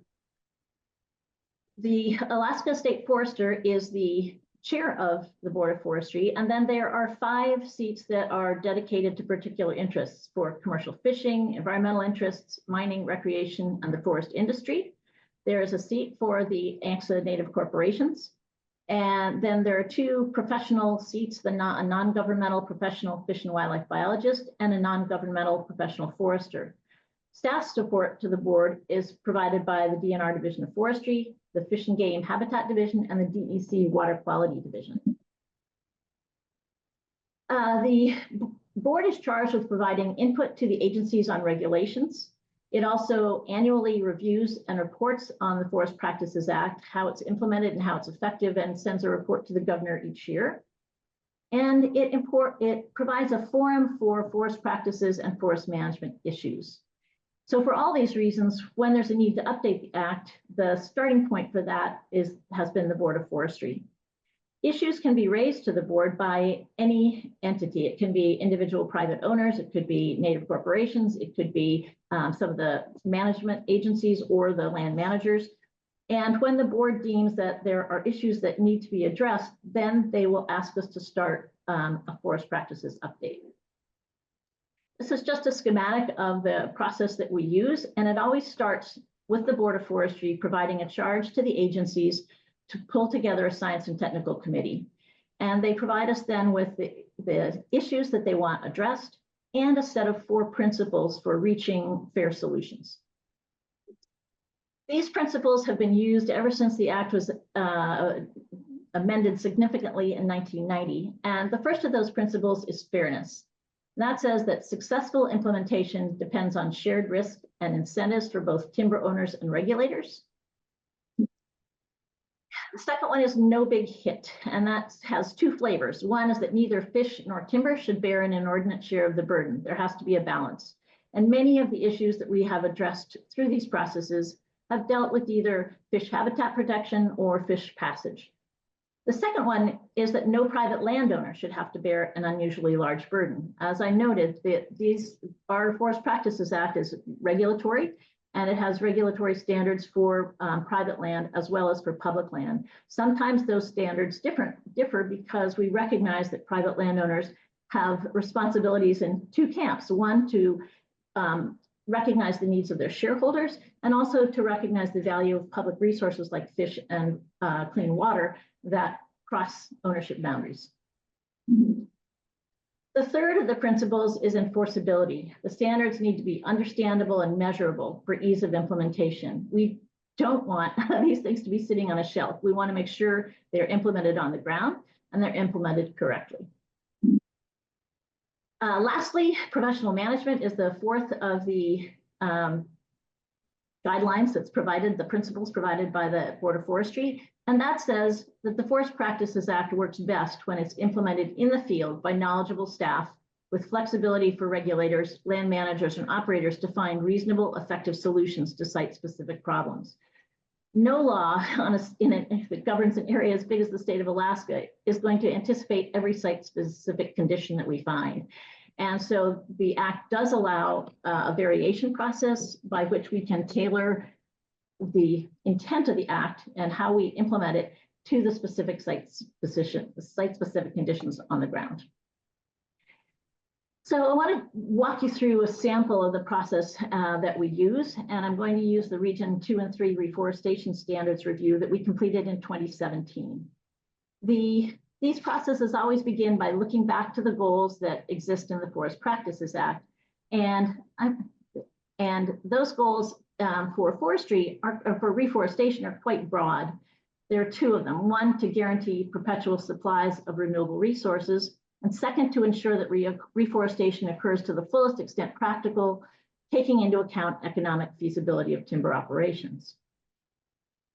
So the first step in the process is the Board of Forestry gives a charge to the agencies to convene a science and technical committee, and they'll say, here are the issues that we want to be addressed. They also go over the four principles that they intend to guide that process. And then the agencies go forward to work with the Science and Technical Committee. That committee is charged with compiling and synthesizing the best available information, reviewing the existing standards and recommending changes where needed, and identifying gaps in research.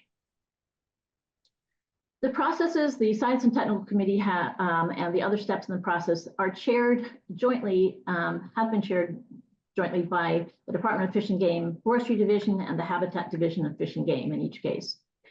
Those chairs are charged with putting together the Science and Technical Committee, setting the agendas and keeping meetings efficient, documenting all the discussions and the consensus points and disagreements, and keeping all the parties informed throughout the process as we go along. The first step in figuring out who to have on a Science and Technical Committee is to figure out what types of expertise we need. And in talking about reforestation across the boreal forests in Alaska, we identified needs for forest ecology and management, soils, forest ecology, fire ecology, entomology and pathology, invasive species, wildlife, and climate change. So I've highlighted this slide because I think this is really the crux of whether a Science and Technical Committee works, and that's to get good people in the room. And what do we mean by good people? Well, importantly, they need to have the needed expertise that we've identified, and they also need to be respected in their field and agency. Secondly, they need to be able to show up regularly. We can't have people dropping in and dropping out and have it be successful. They need to be able to listen to others and to be willing to work together to develop consensus. And one more thing, they need to be willing to develop recommendations in the context of uncertainty. We're always working in the context of uncertainty. We never have all the information we would like or all the research that we would like. That's probably particularly true in an area the size of Alaska and in the types of remote areas we are sometimes working in. There are some people who are really not comfortable in moving towards recommendations in the context of uncertainty. There could be multiple strategies in how you plan for uncertainty, but some people are not willing to go there. They can provide very valuable information to the process, but they're probably not the people you want on the committee charged with developing recommendations by consensus. In this case, we worked with a 17-member Science and Technical Committee. Again, Fish and Game and DNR co-chaired it. I was the co-chair for DNR and Jim Durst for Department of Fish and Game. We had representatives from the state resource agencies, from our parallel agencies, the U.S. Forest Service and the U.S. Fish and Wildlife Service at the federal level, to academic institutions, and the Tanana Chiefs Conference Forestry Program, which works with native landowners in the Tanana Basin. Some of the things that we expect of the committee are quite significant. As I noted, we want people that can be there, and they are making a commitment for a period of time. In this case, the committee worked over a period of about 18 months. That's not unusual. And during that time, we had 11 meetings. Those were typically full-day meetings or sometimes two-day meetings. Over the course of those meetings, there's a lot of discussion. There's homework that we ask of them in between meetings. And at the meetings, there were a number of scientific presentations. Some of those are done by the Science and Technical Committee members, and some of those are done by other technical experts. So in addition to the committee, we identified a list of 48 forest researchers and managers in Alaska and Canada. And we invited them to attend meetings or to teleconference in for particular topics if they were interested. We also copied them on minutes of every meeting, the findings and the proposals, and we encouraged feedback from them, which we would then review at the next meeting if we did hear from some of these other technical experts. And some of those people did contribute also by doing scientific presentations. The first of the products we're looking for from the Science and Technical Committee are the key questions. And in this case, we came up with, I think, about 10 questions. This is a subset of those just to give you a flavor of the type of things that we were trying to answer. The first one is, what's the time frame for natural regeneration? And that was important because we were hearing from practitioners on the ground that what they were seeing in the field was different than what we had set up for in the regulations. Secondly, how is climate change likely to affect regeneration success, and are our current standards likely to be effective in the future given climate change? Another example is whether or not invasive species are impeding regeneration. The next step then is that we asked the committee members to go forth and compile the best available information to respond to those questions. And we put those into an annotated bibliography. In this case, there are over 500 citations included.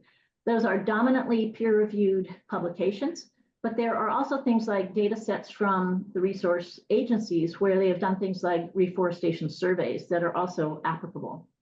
We've got that divided into 10 topics, each of which has an overview section and then a paragraph that goes with each of the citations.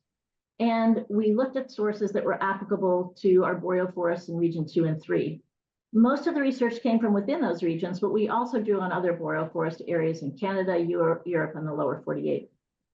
And this information is all available on the Division of Forestry website.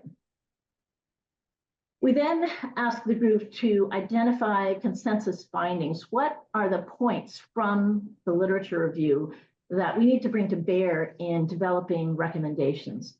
One example of those was that we found that significant recruitment was occurring from natural seeding over a period of more than 15 years. That was longer than had been previously assumed, and it was longer than the regulations allowed for natural reforestation. The next step then is to move to recommendations. As one example of those is that the committee recommended that we allow up to 12 years for natural regenerations in stands where the site indicators show a high likelihood of regeneration success within that period. And there can be both ecological and economic reasons why we want to encourage natural regeneration on at least some of the forest stands that are there. But in addition to this, they also recommended that we identify what are the site indicators, what things do land managers need to look at and advise the agencies of before getting approval to have an extended period for natural regeneration. And if that extended period is approved, we still expect them to provide a 5-year survey that would show whether or not the site was on track to making progress towards meeting the stocking requirement within the 12-year period. The last thing we asked them to do is to identify research needs. What are the big gaps? And again, there's a longer list and a more specific list, but these are just a sample of the types of things that they identified. One is information on succession following spruce bark beetle mortality in areas both that had had fire following beetle mortality and areas that had not been burned. Secondly, we wanted information on the role of redback voles in dispersing root-associated fungi. Now, there's a lot of information that's coming out worldwide about the role of mycorrhizal fungi. We have very little information in the boreal forest in Alaska. And another example is, can we design the timber harvests to mimic landscape patterns of wildfires on a big scale? And if we do that, can we reap benefits in terms of wildlife habitat? Once we have this whole package of consensus recommendations and points from the literature review, we take this to the Board of Forestry for their review and approval. And we've been keeping them advised throughout the process, but then we have a specific time for review. Usually, the committees have been able to reach consensus. And when those groups with all the diverse types of expertise do reach consensus, that's really powerful. And the recommendations have been affirmed by the Board of Forestry in those cases. Sometimes we haven't been able to reach consensus. And in that case, we take the different positions to the Board of Forestry, along with the evidence supporting each of those positions, as well as the sort of the spokespeople from the committee for each of the positions.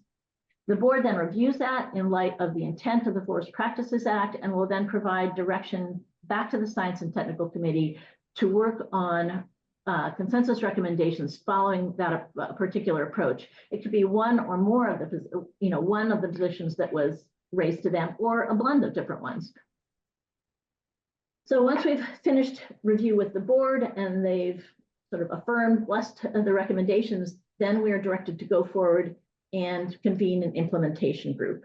That group is asked to advise us on practical and economical ways to implement the recommendations from the scientists on the ground. They also help us develop draft changes to the regulations and prioritize research needs. With the Science and Technical Committee, we started by identifying the type of scientific expertise we need. For this implementation group, I start by identifying the interests that need to be represented there. And one group of those are the public and private land managers and the regulators. These are the field people that are responsible for putting any changes to the regulations into practice on the ground and to make sure that they're implemented appropriately. But we also want other affected interests in the room. That includes timber businesses, fish and wildlife users, recreationists, and environmental interests. The implementation group we put together, a group of 17 people as it turned out, included Native corporations, both for-profit and nonprofit Native corporations, other public land managers, such as the Mental Health Land Trust or the Kenai Peninsula Borough, a municipal land manager. There were several non-governmental organizations that were involved, several timber businesses, and of course, the agencies that are responsible for being on the ground. And in this case, we really want the field people to be folks in the room. The implementation group contributes to the final results in several ways. First, an initial whack at the regulations is done by the agencies, but then we take that to the implementation group. And they really help us fine-tune that to make sure it's going to work on the ground in a practical way. Secondly, they helped us add checklists on the reforestation, the site characteristics for natural reforestation. And we added that to the detailed plan of operations, which is a document that each land manager submits to all three agencies before starting operations on the ground. They also helped us develop advisory language on invasive species to reduce introduction of native species into forest sites, and added material to our implementation and monitoring handbook to help guide people in how to implement the new regulations on the ground. And they added specificity to the list of research needs that had been provided by the scientists. And importantly, they added a category for training needs. The implementation group also contributes in ways that may be somewhat less tangible, but very important. They build consensus support for the recommendations, not just among the scientific community, but among the broader community of forest land users. And it broadens public awareness and understanding of both what is recommended and why it's recommended, and expands working relationships among those groups who often come into the process with very different approaches and philosophies. Again, we take all the recommendations from the implementation group back to the board for review. And again, when we have built consensus among a group with all these varied opinions, that's powerful, and the Board of Forestry has approved those and asked us to proceed with implementation. There are a number of implementation tasks. For some of the processes, we've needed to adopt changes to the statutes. And that means we go to the legislature to request those. In other cases, it's regulations, sometimes it's both. In the case of reforestation, the statutory guidance is very broad. We didn't need to change that, but we did need to update the regulations. That is an agency-led process, and so we are able to then move forward directly from the Board of Forestry's approval and request to that process. We also were able to update the detailed plan of operations form. That again is within the agency purview, so we're able to move directly to do that and to update the implementation handbook and to start providing training both to our own staff within the agencies and to the operators in the field. The last piece, which is finding ways to accomplish the research that has needs that have been identified, is more difficult. We don't have an established budget within the DNR Division of Forestry for research. However, we can, through the agency's reports to the board and the board's report to the governor, emphasize the need for that and support efforts to accomplish that research. And then when other entities such as the university may have people that are proposing research that would help answer some of our big questions, then they can use information from this process to bolster their application, as well as pull in people from that process to add in their support for accomplishing that research. I want to say one more note on public outreach. In addition to what we've done through the process that we've already talked about, we also had a list of 375 organizations, forest owners, businesses, agencies, all the members of the legislature and key committees, and individuals. And these are people that either were interested in the process or we thought they ought to be interested in the process. And we sent them copies of the minutes, the findings, the recommendations, the board's decisions throughout the process. All of our meetings were also publicly noticed and opened, and we did have some people from the public occasionally sit in on those or teleconference in for particular issues, not a lot. But any comments that we got back from the public during this process, we also then reviewed and discussed at the next meeting of either the committee or the implementation group. Lastly, I want to note that when we do go forward to get changes in the statute, that the legislative process or the agency regulation process both have legal requirements for public notice and public input. The next question is, does it work? And I think there are a couple phases in answering that question. The first one is, can we get these regulations put into law? And there the answer has been a robust yes.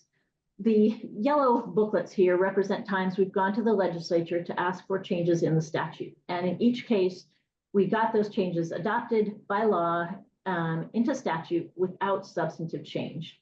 And I remember particularly when we went in with proposed changes to the Region 2 riparian standards, we went in with someone from the Alaska Center for the Environment and someone from the Resource Development Council. They're not always bedfellows on issues, but both of them were there to support the proposals. And because of that, at the end of that committee meeting, the committee thanked us for bringing them a solution rather than a problem, and it passed out of committee, I think, the same day. The green rectangles represent the field books, or excuse me, the regulation books, and the times we've gone through the regulatory process to adopt and update the regulations. So there are 6 times that we have done that as well. As I note, that is within, that's an agency-led process rather than legislative. And there is one case where we worked on guidelines that were non-regulatory for fish passage, and that really focused on culverts on forest roads. It was a process that was led by the Department of Fish and Game. So yes, we can get the recommendations into state law. The second part of does it work is, when we have it adopted into law, is it being implemented on the ground and is it being implemented correctly? And again, we have the ability to say yes to that. The 3 resource agencies all have roles in overseeing implementation of the Act. They all get the detailed plans of operation and can review them and determine whether the proposed activity will be compliant with the Forest Resources Act. We can also identify areas that need inspection, and we have the authority to inspect on all land ownerships. And then we can do implementation monitoring also on those ownerships. And those things are done routinely. The Department of Natural Resources Division of Forestry goes out on inspections regularly, and in most cases, Fish and Game comes out with us. If there's an issue that is specific to water quality that's beyond the authorities in Fish and Game or DNR, then we can ask VEC to come with us as well. We also, as I noted, provide training in-house to the agencies as well as to the operators. We do that through classes that we give sometimes to groups of operators, and a lot of it is one-on-one training in the field. We also have enforcement authority to make sure things are implemented correctly. If we find something in the field that doesn't match the standards, we can provide directives to have those shortfalls corrected. And if they're not, then we have the ability to issue citations. That's our last choice, but we do it. And so we have a history, again, of being able to enforce and make sure things happen on the ground. Fortunately, we don't have to do that very often. Once we have done a good job of training and when people have been involved in developing the standards, we get good rates of compliance. Lastly, effectiveness monitoring. We don't have an ongoing effectiveness monitoring program, but we have been able to do a number of effectiveness monitoring studies, which have shown that for the particular things that we were looking at, that they were operating effectively. And in addition, DEC keeps a list of water bodies that are impaired, that don't meet the clean water standards. And there are no waters that have been put on that list as a result of forest operations under the Forest Resources and Practices Act. Of course, with things like reforestation, we can go out and do reforestation surveys, and those are required, again, on all land ownerships. So we do have an ability to say that the act has been effective. There are some prerequisites to using a process like this and having it be successful. One is you need to have the authority to undertake it. And in the Board of Forestry has been really valuable to us in that respect, that they have the authority to review issues that are raised dealing with forest practices, and they can provide oversight to the agencies and to the different groups that are involved and provide direction as needed. Secondly, you have to commit to transparency. We don't want any surprises. The last thing you want is to go to the legislature at the end with a good package and have people come in and say, we're not part of this, we didn't know anything about it, and hold up that process. And you need a commitment to the outcome, and that's can be something that takes a deep breath from a lot of the agencies, because we're inviting a variety of interests into the process of developing policy for state lands and other public lands. And lastly, again, the need to acknowledge that we are operating in a context of uncertainty and that things will continue to evolve in the future as we get better information. So last thing I want to talk about is why bother? Is it worth it? It's an undertaking. And as you might guess by now, I have several responses to that. The first is that we have an opportunity through the Board of Forestry, which has a charge to provide a forum for forest management and forest practices issues. And that could include issues that are related to carbon sequestration and carbon credits and carbon markets. Secondly, the Forest Resources and Practices Act gives us a good framework for interagency implementation of standards when they are developed through a process like this. And lastly, we have a track record of following through and getting recommendations into legislation when necessary, or into regulations or other administrative procedures. Second part of my answer to that is that we really benefit from having expertise in complementary fields. Our solutions are going to be far more robust if we're drawing on multiple fields than if we are operating from a narrow perspective.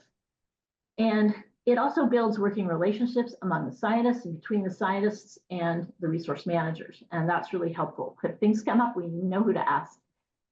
Lastly, all of those things then increase confidence in the results.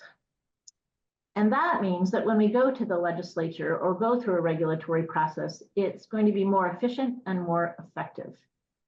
And it also reduces the risk of litigation. The Forest Practices Act has not been beset by lawsuits dealing with things like takings on private land, even though there are regulations that affect private land.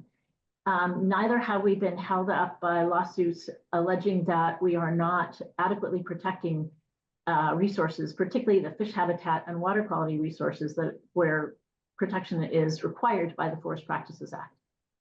And that all contributes to the solutions being more stable and predictable, which has been very important to forest landowners. It's hard to justify investment in forest management if you don't know what the playing field is, if you don't know what the rules are going to be, and that they will be stable and that you'll have a voice in determining them.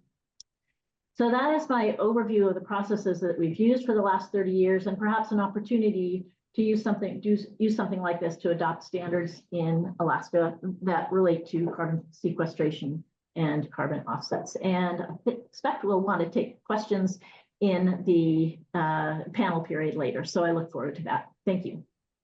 Trevor Fulton is a lifelong Alaskan with 20 years of experience in forest and wildland fire management, and over a decade working with the state legislature as a natural resources policy aide.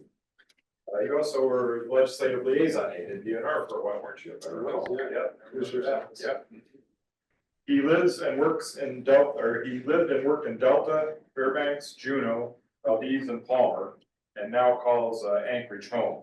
As a carbon offset program manager for the Department of Natural Resources, he's responsible for coordinating and leading the development of carbon management projects on Alaska state lands. Trevor will co-present with Brian, who we heard from earlier from Terra Verde, and was introduced already this morning. So as you guys want, share the mic and all yours. Thanks, Chris. So thanks for the introduction, Chris. Actually, my first 2 minutes of my presentation, I was going to talk a little bit about my background, but you saved me from that. And in terms of co-presenting with Brian, when we get later on into some of the details about the Tanana Valley project, the proposed Tanana Valley project, I might punt a question or two to Brian, but it's going to be me up here. Okay, very good. So yeah, good afternoon, everyone. Thanks to Tom, thanks to Chris, and thanks to SAF for putting together this workshop and inviting me to be able to present what the state has going on with their carbon offset program. And especially thank Tom and Chris for doing this on such a beautiful day, keeping us all in here when we could be outside doing that. So my name is Trevor Fulton. As Chris pointed out, my job as the carbon offset program manager for the state of Alaska is to coordinate and lead the development of carbon projects on state lands.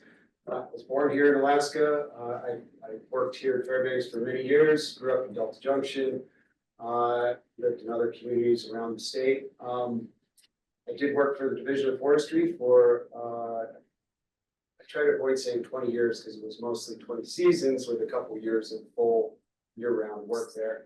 Mostly in wildland fire management, but towards the tail end of that, also in timber management. And then as Chris pointed out, I also worked for the Alaska State Legislature for close to 12 sessions as a resource policy aide. And really, I wanted to highlight that or re-highlight that to say that I came to this job with a lot of the same kind of concerns, questions, maybe issues that you guys have. And I've been on the job for about 1.5 years now, and I've been learning about everything that we covered, up until this point in today's workshop. And I'm still learning every day. And part of that learning is getting that feedback from everybody in this room and all the stakeholders that we have to work with as we figure out how best to develop these projects for the state of Alaska.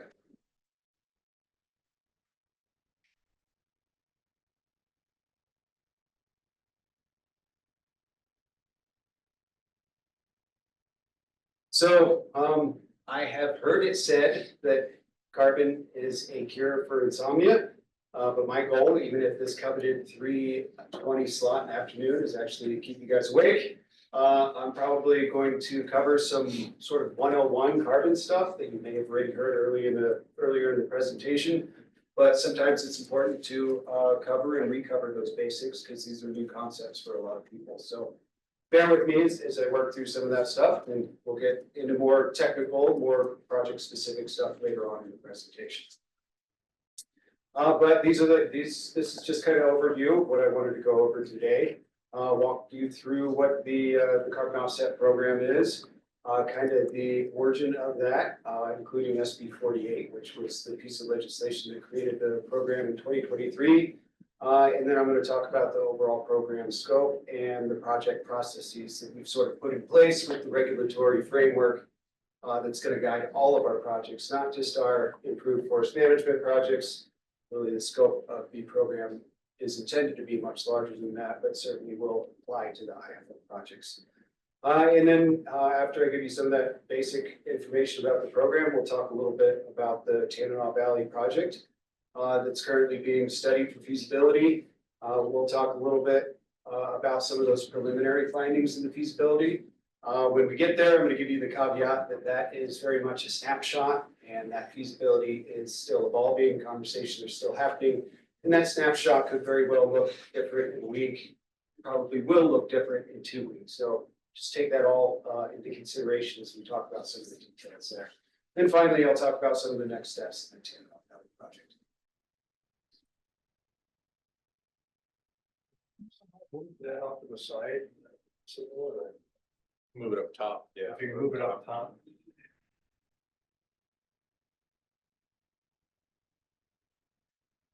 Grab the bottom and yeah, they're perfect. Yeah, thank you. Good idea, Tom. So there's a wide range of things that can be done under the broad rubric of carbon management, including things like direct carbon capture, underground storage, reducing the use of carbon intensive fuels, and harnessing nature's own carbon sinks. I thought it was pretty important by starting out by saying that really the carbon offset program, the state's carbon offset program, which I manage, focuses only on one specific approach, and that's carbon offsetting.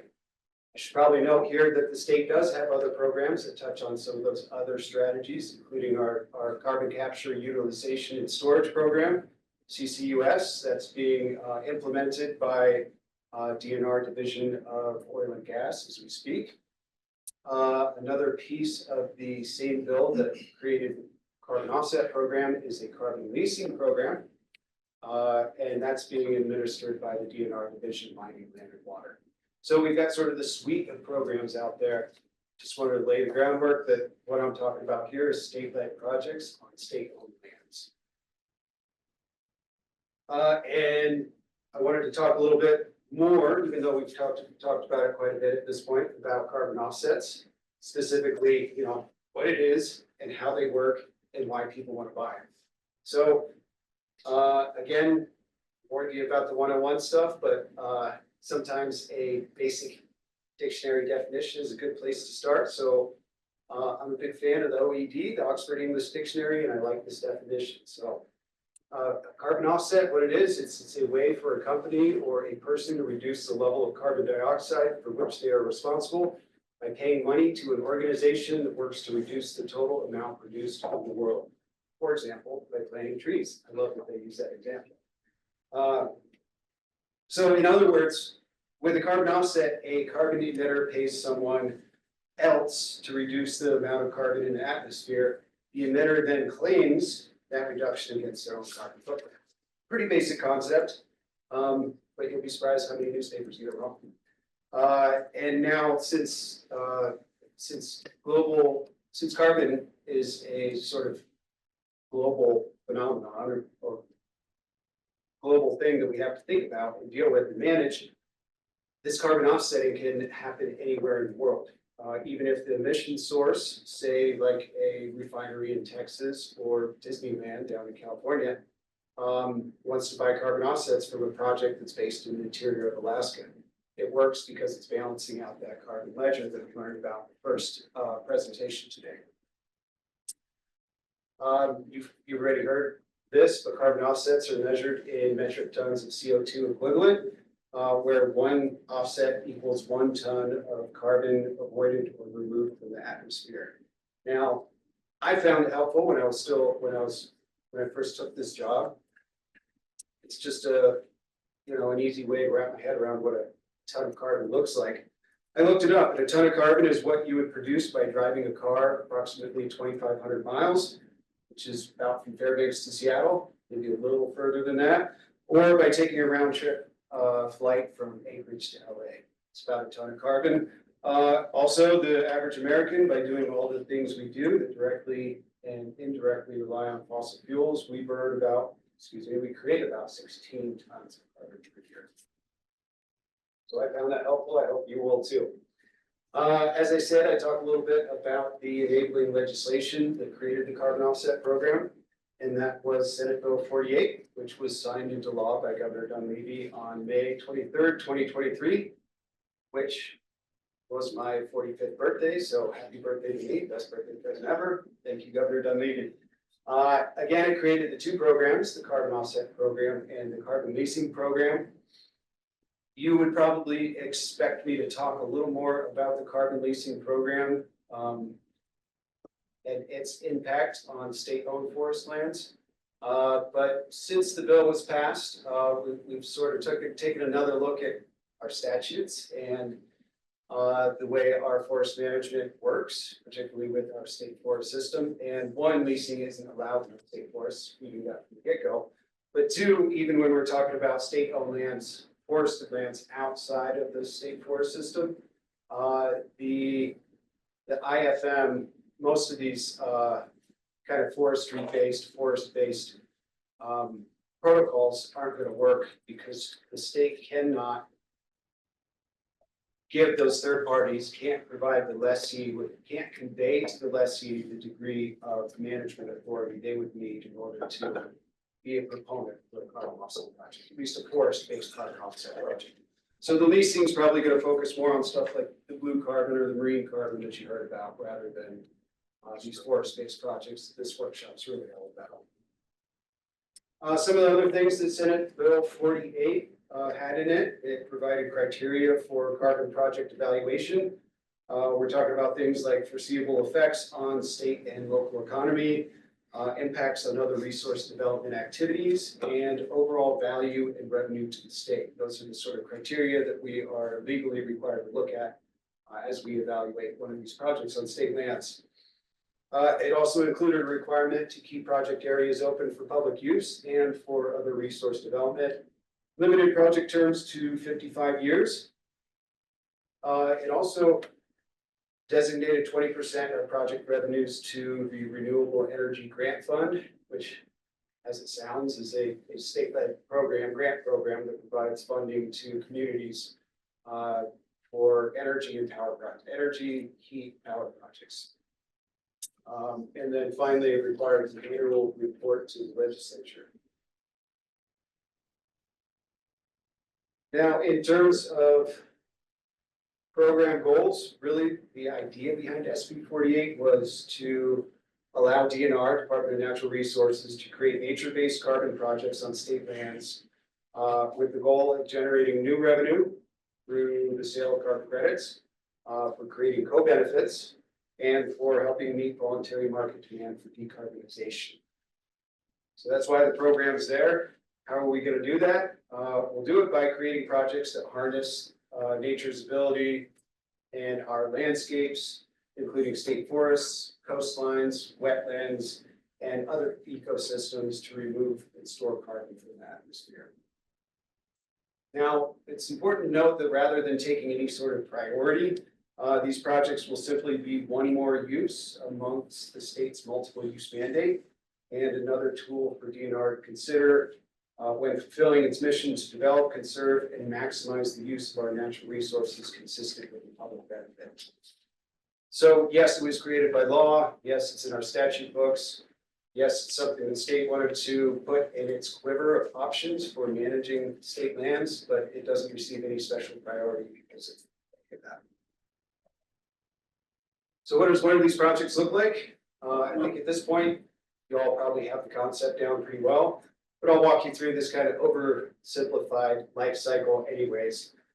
Beginning on the top right there, and this is actually an example of an improved forest management project here in its most simplified fashion. On the top right there, we have a carbon being emitted into the atmosphere by a power plant and maybe an airline, both of which are significant greenhouse gas emitters. Below that, in the cycle, you have trees, in a carbon project pulling carbon from the atmosphere. We've already covered what great natural sequesters trees are, thanks to the miracle photosynthesis. Moving along the bottom there, a carbon registry. You heard from Spencer earlier, talking about the Verra Standard and their methodologies that they put out there. They are the independent third-party entity that sort of certifies a project and issues and tracks the credits. The registry verifies how much, we're working with the verifier, they verify how much the carbon the project removes and issues credits based on the amount of carbon that's sequestered. Again, where 1 ton of carbon equals 1 credit. And then finally, on the top left, a company then buys those credits and uses them to offset their carbon emissions and partially balance out their carbon footprint. So now that we've covered some of that background stuff, some of the origins of the carbon offset program, this is kind of where we're at right now, or at least, you know, the recent steps that got us to where we're at in contemplating the Tenarel Valley project. In July of 2024 is when we finally adopted and the regulations for the program went into effect. That was after about a year-long process of promulgation, including a lengthy public comment period. After that, we went out to bid. We are subject to the state procurement code, so when we seek outside help or any sort of consulting to assist us with project development, we have to go through the state procurement process. We did that. We went out to bid for a contractor to assist with developing forest-based carbon projects on state lands. And in November, that contract was awarded to Terra Verde, which Brian is here representing. And Terra Verde is an Alaska-based carbon project developer and forestry consultant, and we're thrilled to be working with them on these initial projects. Now, right now, DNR and Terra Verde are working together to evaluate project potential in the Tenarel Valley area. And if DNR identifies a suitable project to proceed with, the next step would be to undertake a best interest finding, which is basically the department's go, no-go decision document on whether we proceed with the project.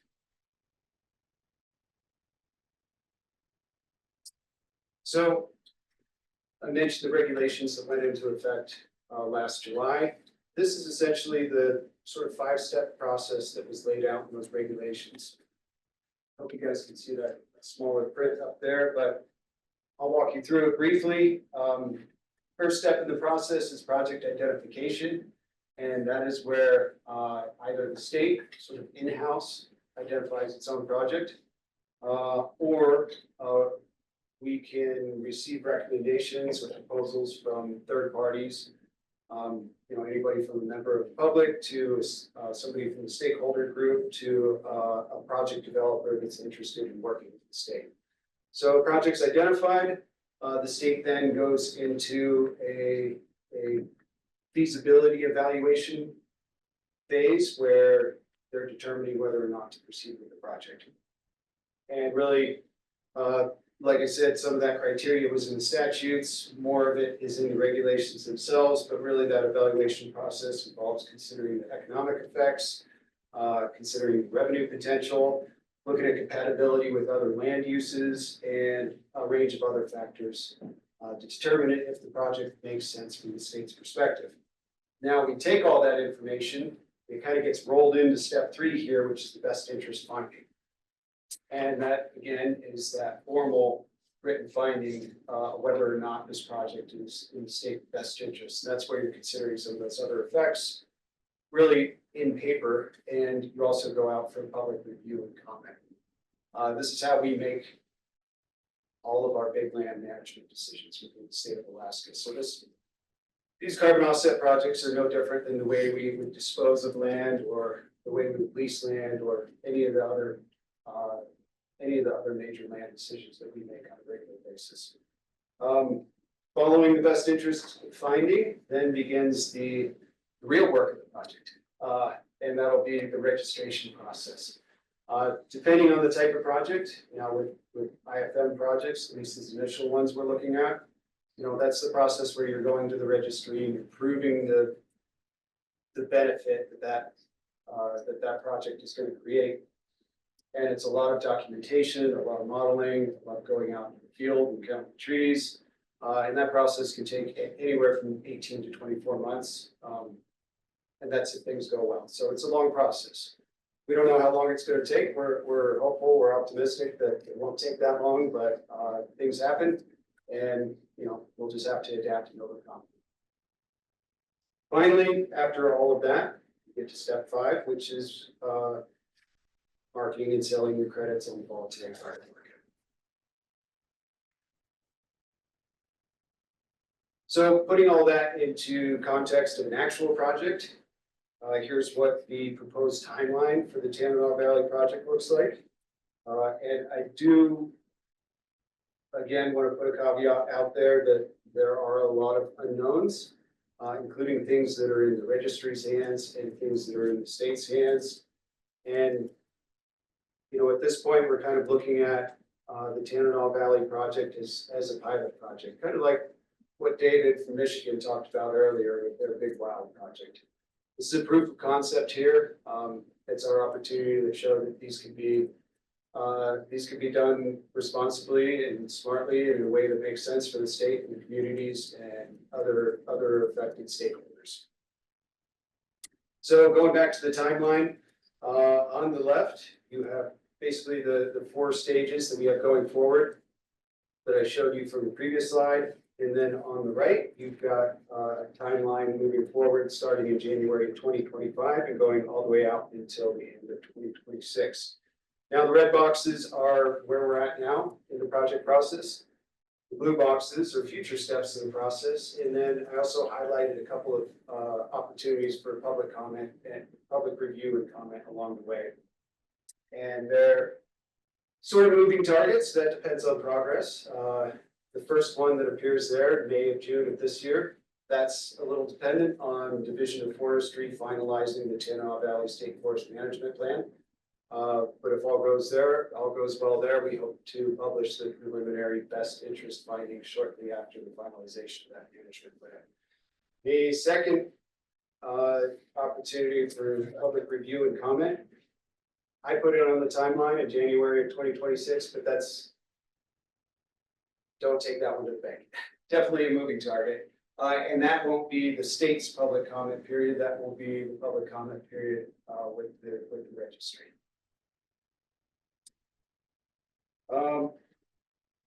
So once we're done assessing feasibility, which is where we're at right now, the next step will be the best interest finding. And then if the best interest finding goes well there, we'll proceed into listing the project and going out in the field and starting the actual field work portion of the project. And when I say we, that's the kind of work that Terra Verde has been contracted to help us out.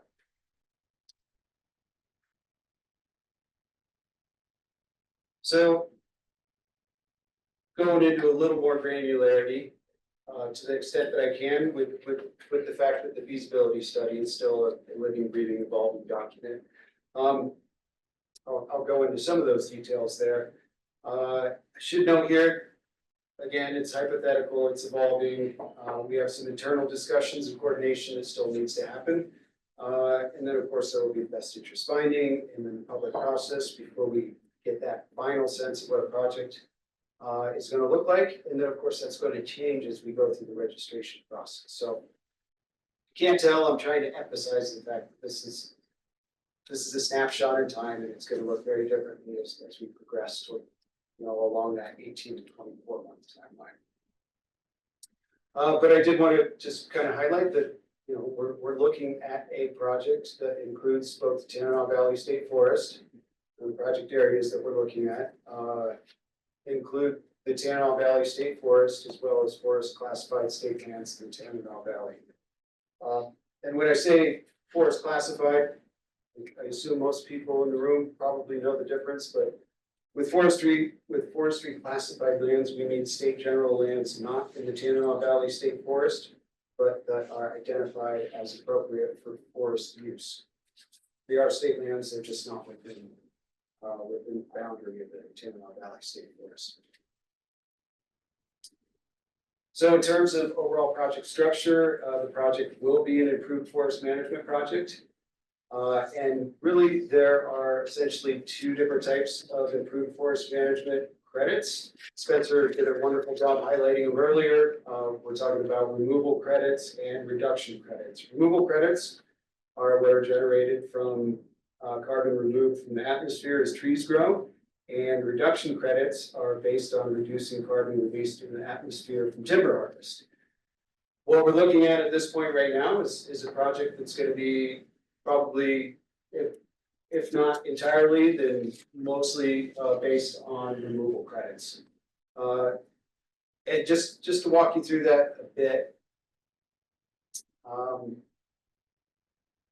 bit more, other than to say, highlight the difference between removal credits and reduction credits.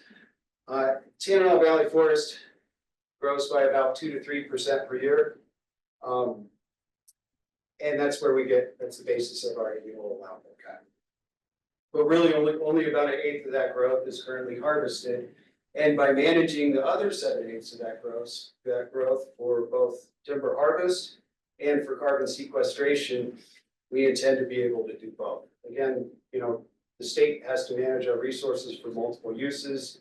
And the way we see these projects making sense and working for all stakeholders involved is to do exactly that: manage for multiple uses, manage for both carbon sequestration, and manage for current and even potentially increased harvest levels. You heard David Price from Michigan talk about how even though they already had those lands enrolled in their first carbon project in Michigan, they were able to adjust their timber harvest levels, actually even increase their timber harvest levels.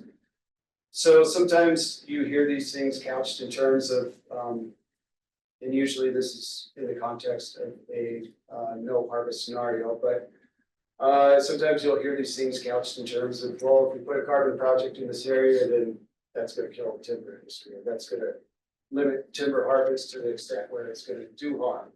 And that's not the intent. That's not Department of Natural Resources' intent as we manage these projects going forward. And we believe, looking at where we're at now with the feasibility study, that's very doable with the Tanana Valley project.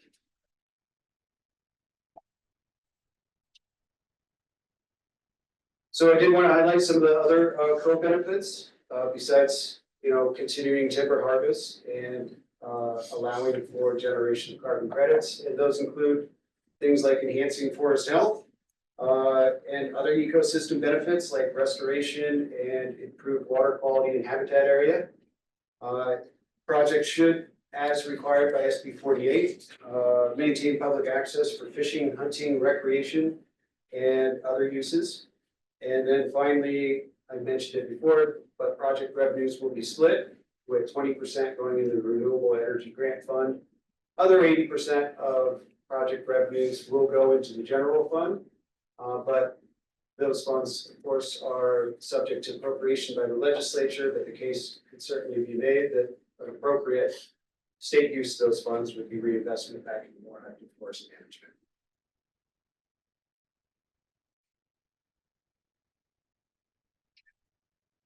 And in wrap up, the next key steps in the project will be, again, to undertake that best interest finding. That's sort of one of the reasons I think Chris and Tom wanted to have everybody discuss the topic today, go through this workshop, is just to give you some of the basic terminology and some of the basic concepts that are at play, so you can make informed decisions and give us good feedback when we get to that best interest finding process.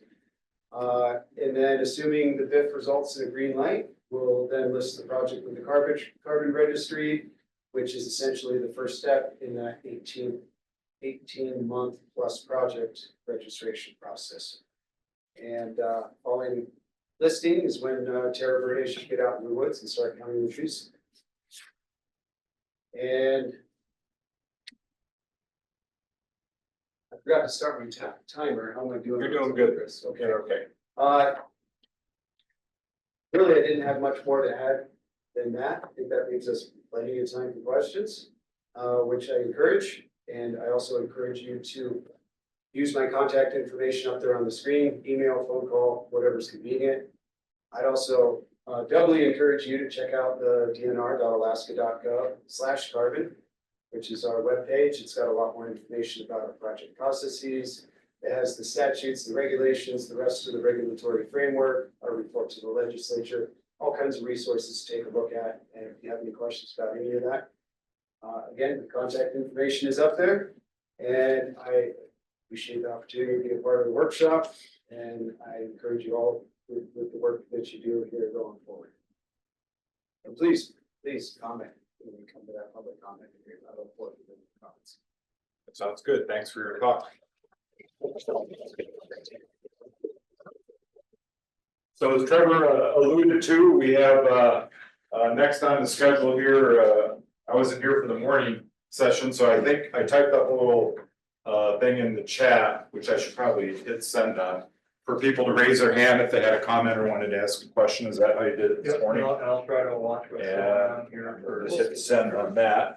If you don't know how to do it, there's a react button somewhere on your computer, usually at the bottom. And then if you look for that raise your hand icon, you hit that, and then Tom will keep his eye open for who that is, and then we'll recognize you, and you can either make your comment or ask your question. But I just wanted to get. Stop sharing the screen there. Oh, that's a good idea, thanks. There we go. Okay, now you can see us here too, so that's great. So I just want to make one or two comments. I thought a wide range of great presentations this afternoon.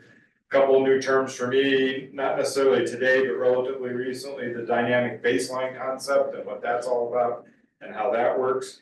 And I'll have to be honest, I didn't realize there were removal and reduction credits. So now I am educated to the fact that there are two different kinds of credits.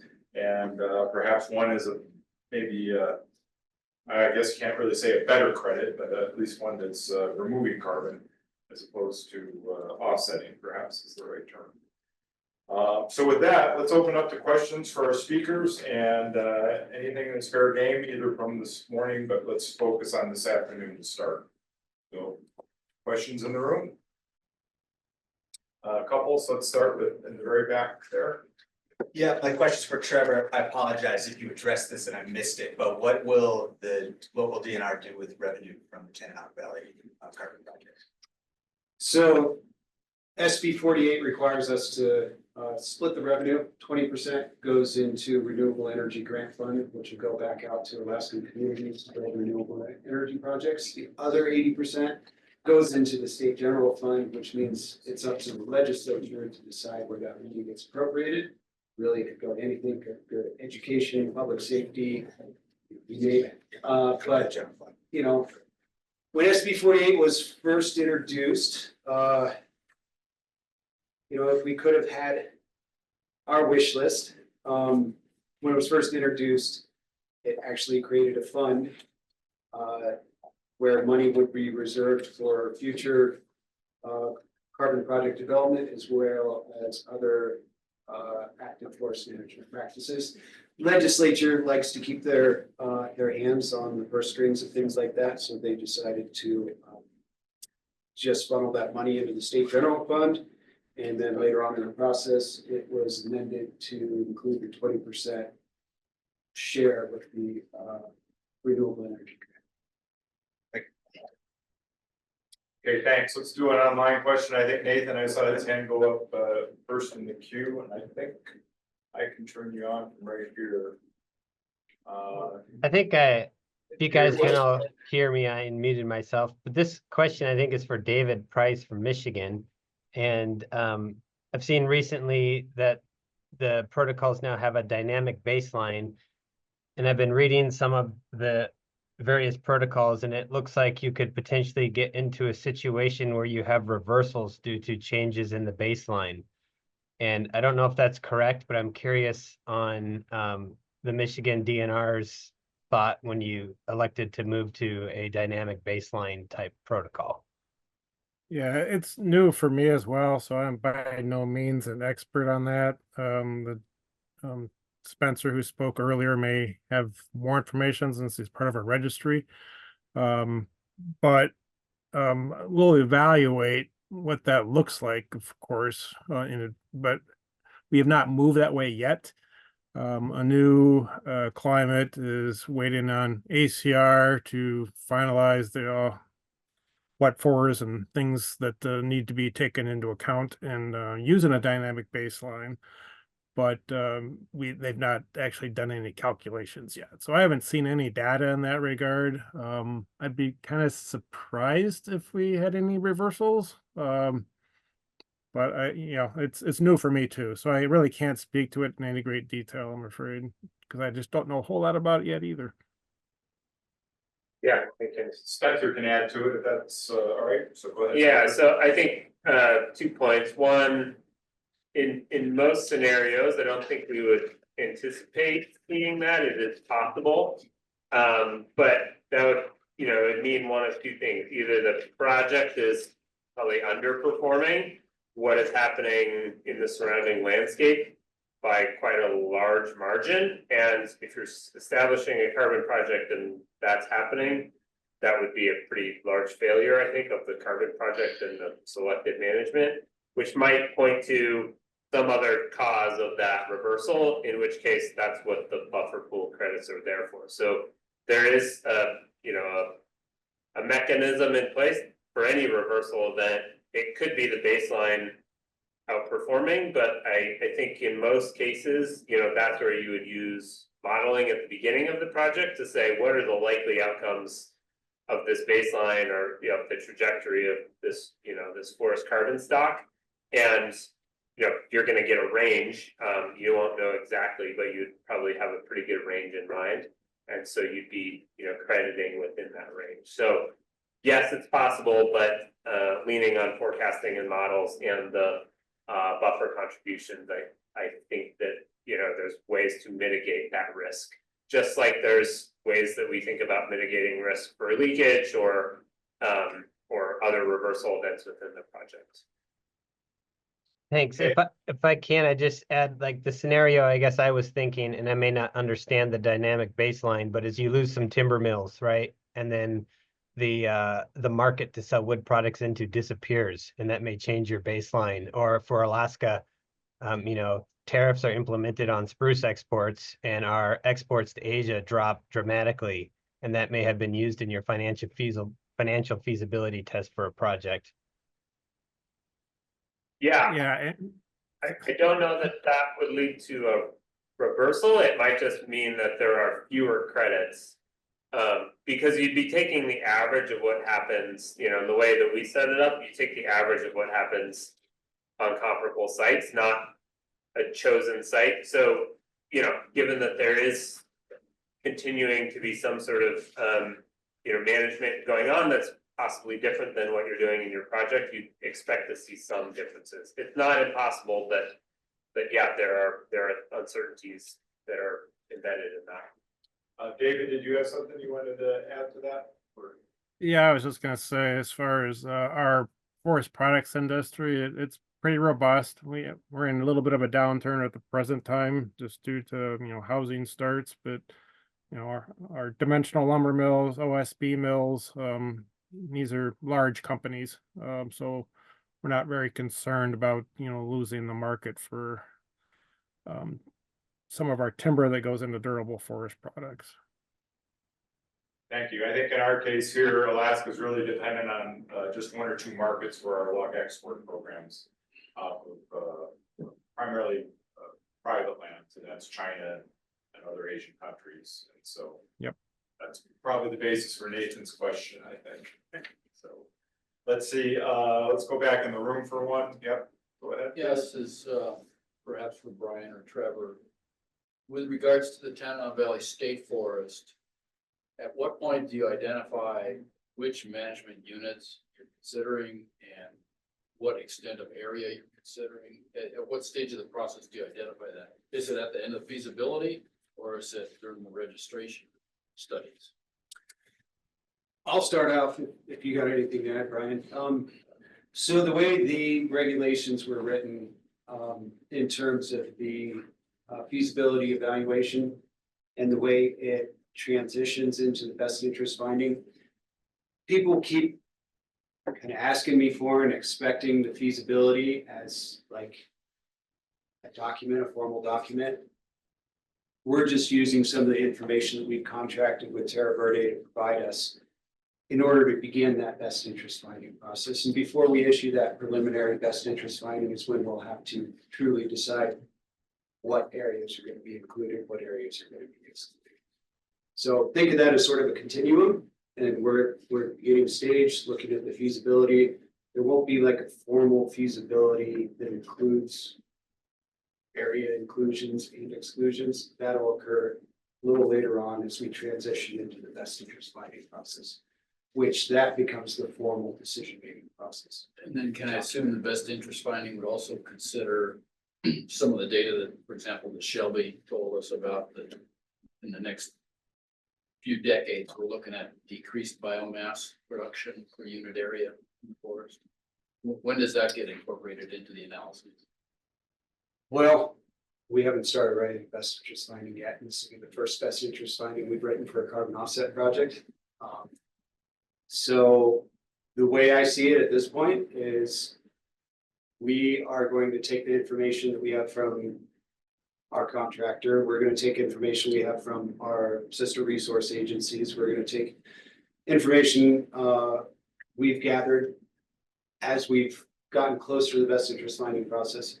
Sounds pretty generic, but and then we'll put out that preliminary best interest finding. We hope to have it as near to completion as possible, but there are always things that we miss, especially when we're doing our first best interest finding for its first carbon offset project. And that's where that public review and comment process will come in.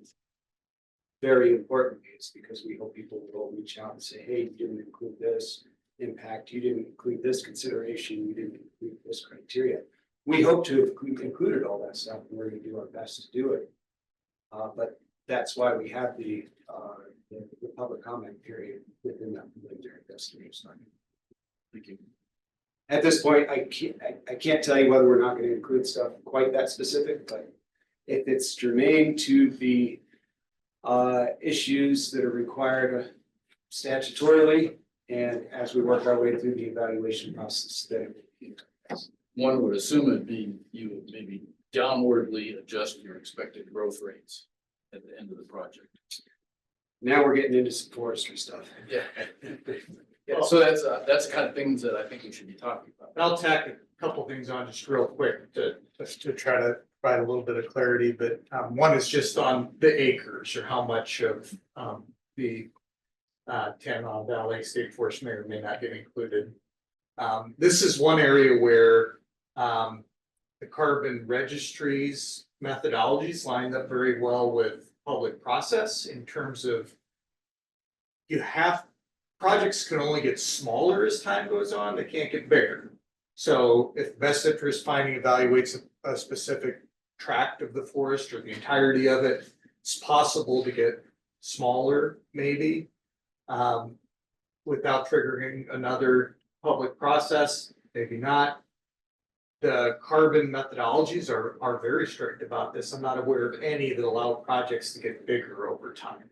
So that's one thing to consider. The other is Spencer had a great point about ex post credit creation. You only create and sell the credits that you generate on an annual basis. There's no futuring. You can make projections of what you think it might be, but it's like getting a paycheck. The money's only in your pocket when it's in your pocket. So if predictions on climate change do drive insect infestations and blow up large catastrophic fires, that's not creating a reversal. It's actually just inhibiting your ability to generate any future carbon credits. It's like being a mechanic that lost all their tools. You just have nothing to work with anymore. So that's a way to kind of, and you see what with the branding and of removal credits, that actually most of the nature-based methodologies are moving to this kind of annualization. You're kind of creating an annuity of carbon credits versus, I think, and Nathan talked a lot about some of the big IFM projects that were done under the California Resources Board protocol, where you usually ended up with a large tranche of credits up front that then you're basically always worried about reverse lawn, you need this insurance pool. It's interesting. So it's almost like, when you're doing retirement planning, I read about laddering stocks to get dividend payments. So it's almost, I don't know, I was thinking when you said that, that's kind of like that concept. You get the payment, per quarter as opposed to a lot of money up front, which I think some of the older methodologies were. I'm gonna go back online real quick and then we'll come back in the room. Keith, you had your hand up and go ahead, please. Yeah, thanks for taking this. I'm gonna shoot this one towards Mr. Price, our colleague in Michigan. He said a few key words, and I'd like the either the state or the SAF folks and Mr. Price to sort of compare and contrast I think in his presentation he mentioned that there's 20% of the available timber supply is on the state side in Michigan. And I'd like to point out that at least, I'm not exactly sure what the numbers are for Alaska, but it's in the state, guys can poke holes in this, but is it 80 or 90%? What is the dependent level of supply, raw material supply on the public side for private enterprise up here? It's got to be actually the reverse of that. And Mr. Price pointed out that timber supply doesn't seem to be much of an issue. They've got large mills. So I guess the question is, how do you, Mr. Price, or the folks at the state, or the both of you, see carbon fitting in? It's not really the same animal. Supply seems to be, at least from what I can tell in Alaska, mostly the issue. On the federal side, we get very little. On the state side, not that much either. I know in Idaho, the state of Idaho probably provides 250 million to 300 million feet. And I think what the state of Alaska is, 17 million. So I guess at the end of the day, if you go and layer on more uncertainty in terms of raw material supply, thanks to carbon projects, where do you see that taking the industry? I guess I would argue that if the raw material supply was more predictable, that there'd be more industry up here. And this carbon stuff is just another layer of uncertainty that's going to distort the market and make any investment in milling infrastructure pretty much not going to happen. So anyone who wants to take a crack at that, I'd love to hear a response. Thank you. David, would you mind starting out? Yeah, I can do that.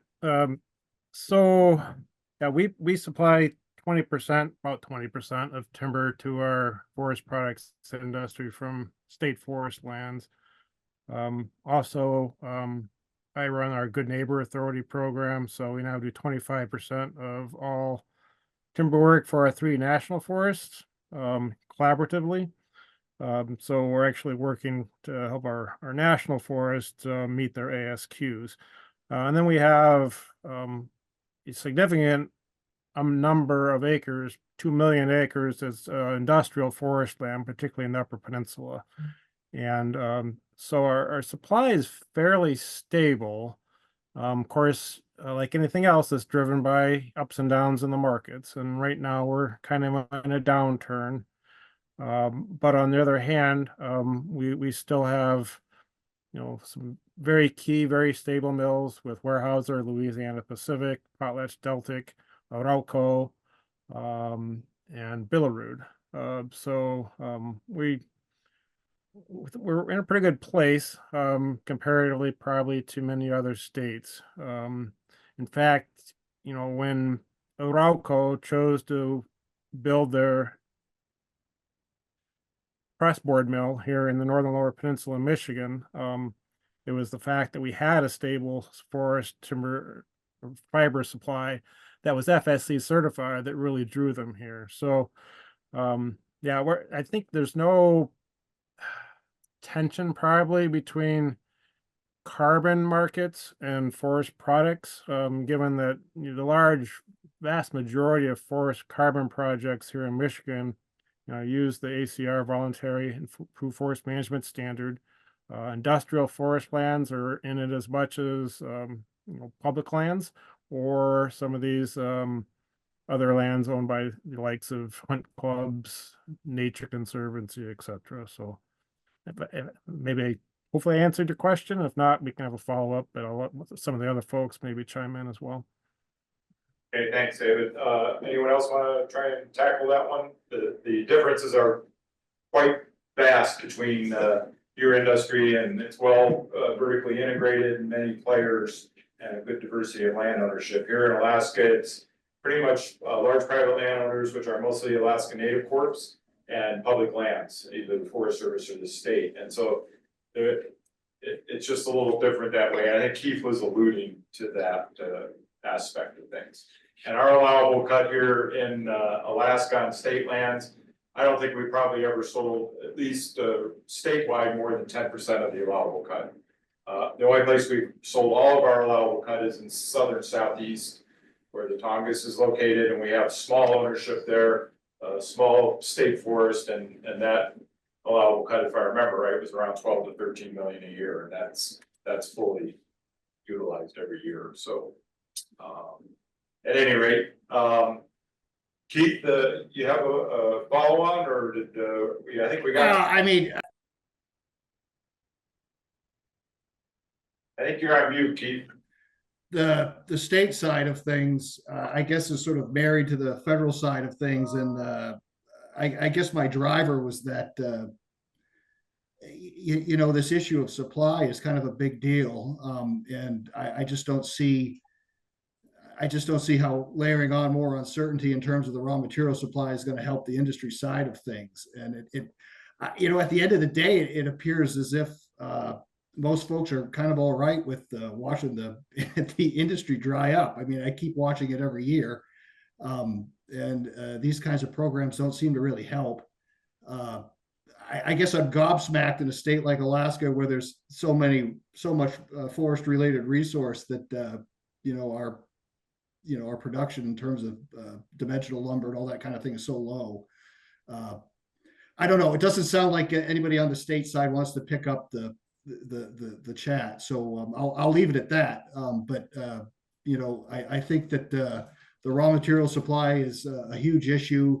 That this is going to further complicate it, and it's going to, you know, shrink the industry that much more. I mean, pretty soon you're going to be making we'll be making bowls and I don't know, some firewood projects, and it seems like that's pretty much going to be it for infrastructure up here. So I don't know. I'll leave it to the state folks that represent that interest to you know, to step into the fight and talk about how they're going to improve it. If they don't, we'll leave it at that. I can add one more thing that may help. I mean, so our industrial forest lands, they're not static. They're constantly changing ownerships. TIMOs and REITs are, you know, much more prominent in the landscape than they were back when Mead West Vaco was here, and they had a vertically integrated business of owning forest land right through the mill. I mean, they did it all. That's just not the way the forest products industry operates anymore. But we have seen a trend of some of our industrial forest landowners, you know, TIMOs and REITs specifically, starting to divest of their interests. And the first place they look is usually for us to buy it. And, you know, there's pros and cons to that, but yeah, nothing is stable forever, that's for sure. Things are always changing in the markets, or how forest land is being owned and managed. It's true here in Michigan, it's true probably around the nation. All right, any other thoughts on that topic before we take another question? All right, well, thanks. That's an interesting one. I wanted, I think some of our folks back east, I'm not sure who's all left online, but I wanted to check and see. I had a question about one of the presentations on the fire talk by Kayla. Kayla, are you still there? See Peter. Yes, Peter? I'm still here. We're both still here. You guys are troopers for hanging on for the late hours. Same thing with David. So I have a question for you. I was thinking when you were talking about the fire modeling that you're starting to work on using the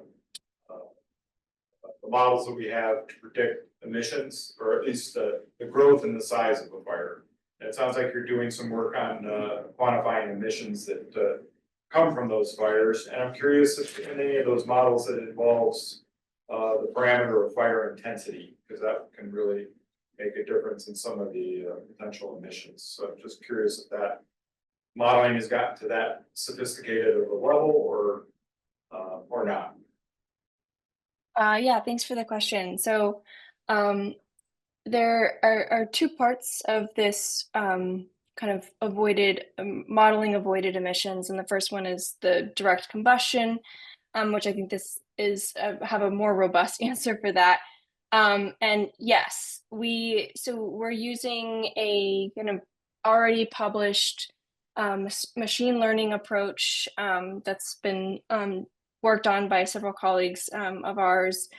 And it integrates several different fire weather variables, including, fire weather index and burn severity and, fine fuel moisture codes and several other fire parameters that relate directly to fire intensity.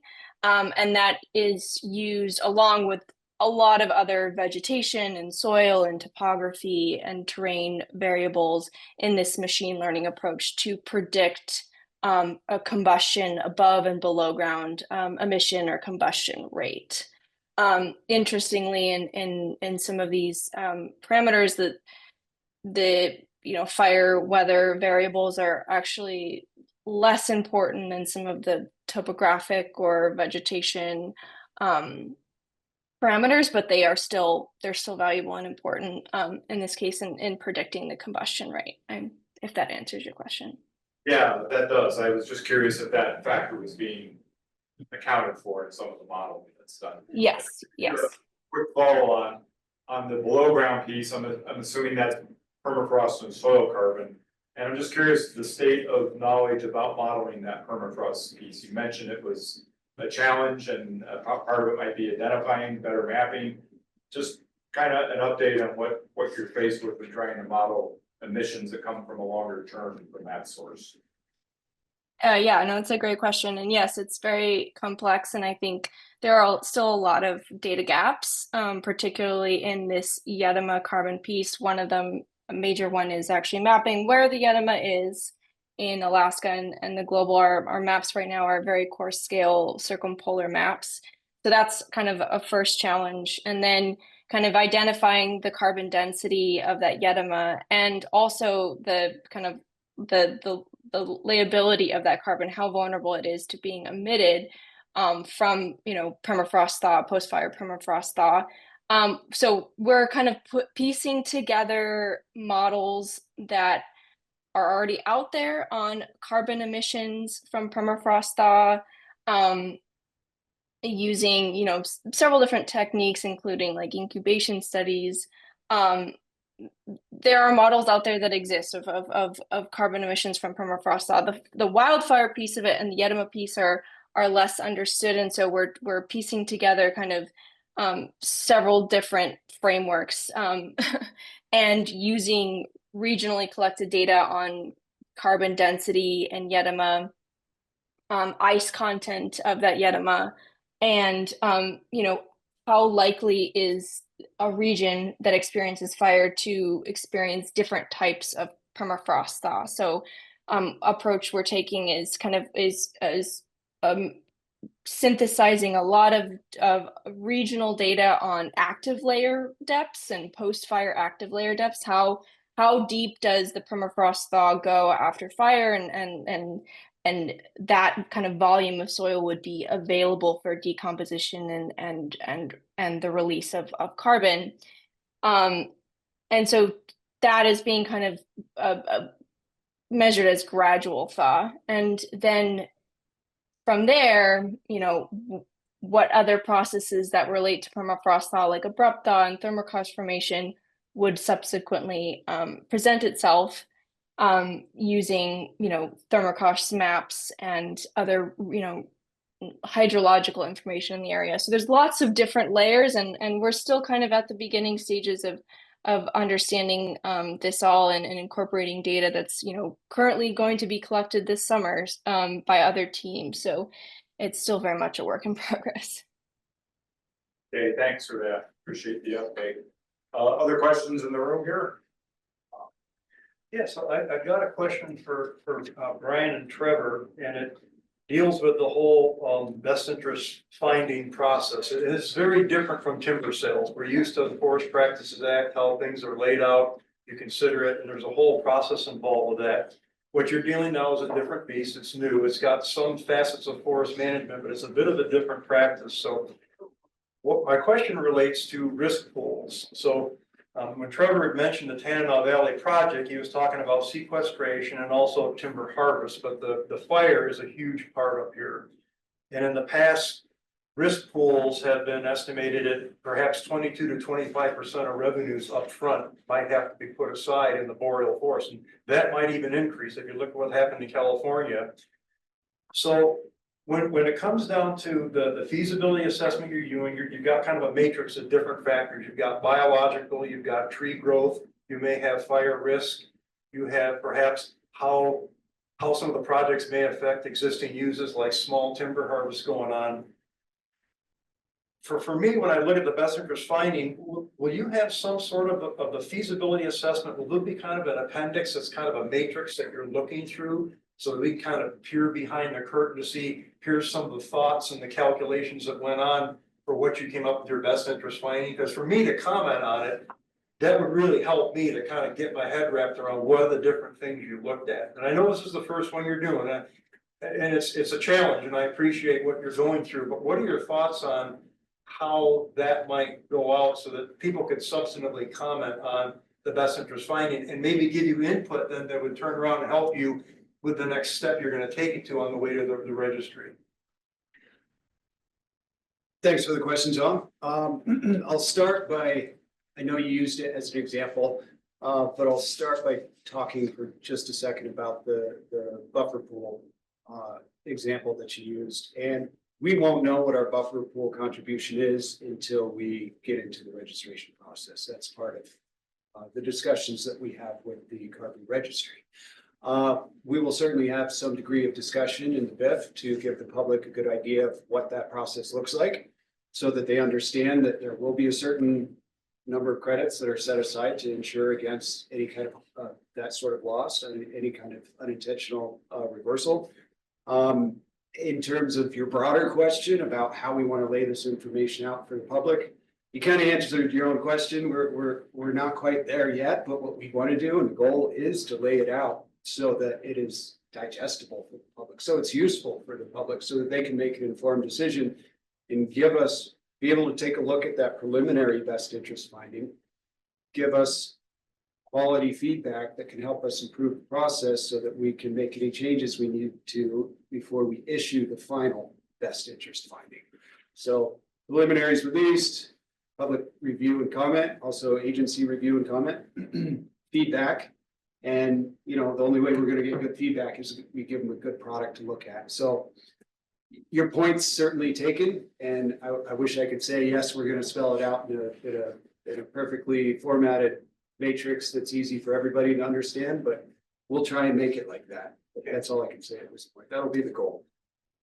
Paul? Yeah, go ahead. A more technical basic question for probably Brian or Spencer. How does the revenue work? So you start out at time zero and you maybe have a 50-year contract. You're probably not given a lump of money for 50 years up front. You're given a certain amount, and then you're going to go back every 5 years or so and remeasure, and then you'll adjust the credits based on that. So like if you had the scenario that Shelby talked about, if you've got a decline in biomass due to that would be reflected in the credits over time. Is that correct? So you've got some real measurements that you're doing, but you get paid over time. Is that? I'll let Brian maybe speak to the payment structure, because we largely stay out of that. I mean, we are paid. You're more the registry. Yeah. Okay. Yeah. But I will say it is sort of ex post. So you're doing measurement. We do see projects get set up where there is an advanced market commitment, which just means there's a buyer that when those credits are produced, those credits go to that buyer. We're not involved in that, but that's often, you know, there is some financing required to get these projects up and running.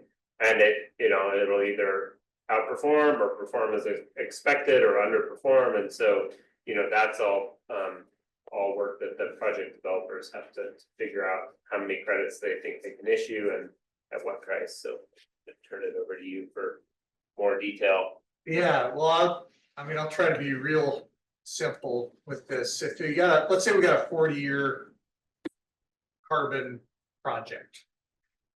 Every year the trees grow, let's say they grow enough to generate 15 tons of carbon a year. So year one, we grow 15 tons of carbon. Let's just say that we got to put 5 aside to that buffer pool, that savings account. Push that over, we have 10 to sell. You sell 10 that year, you're done. Next year, you make 15 more, same thing.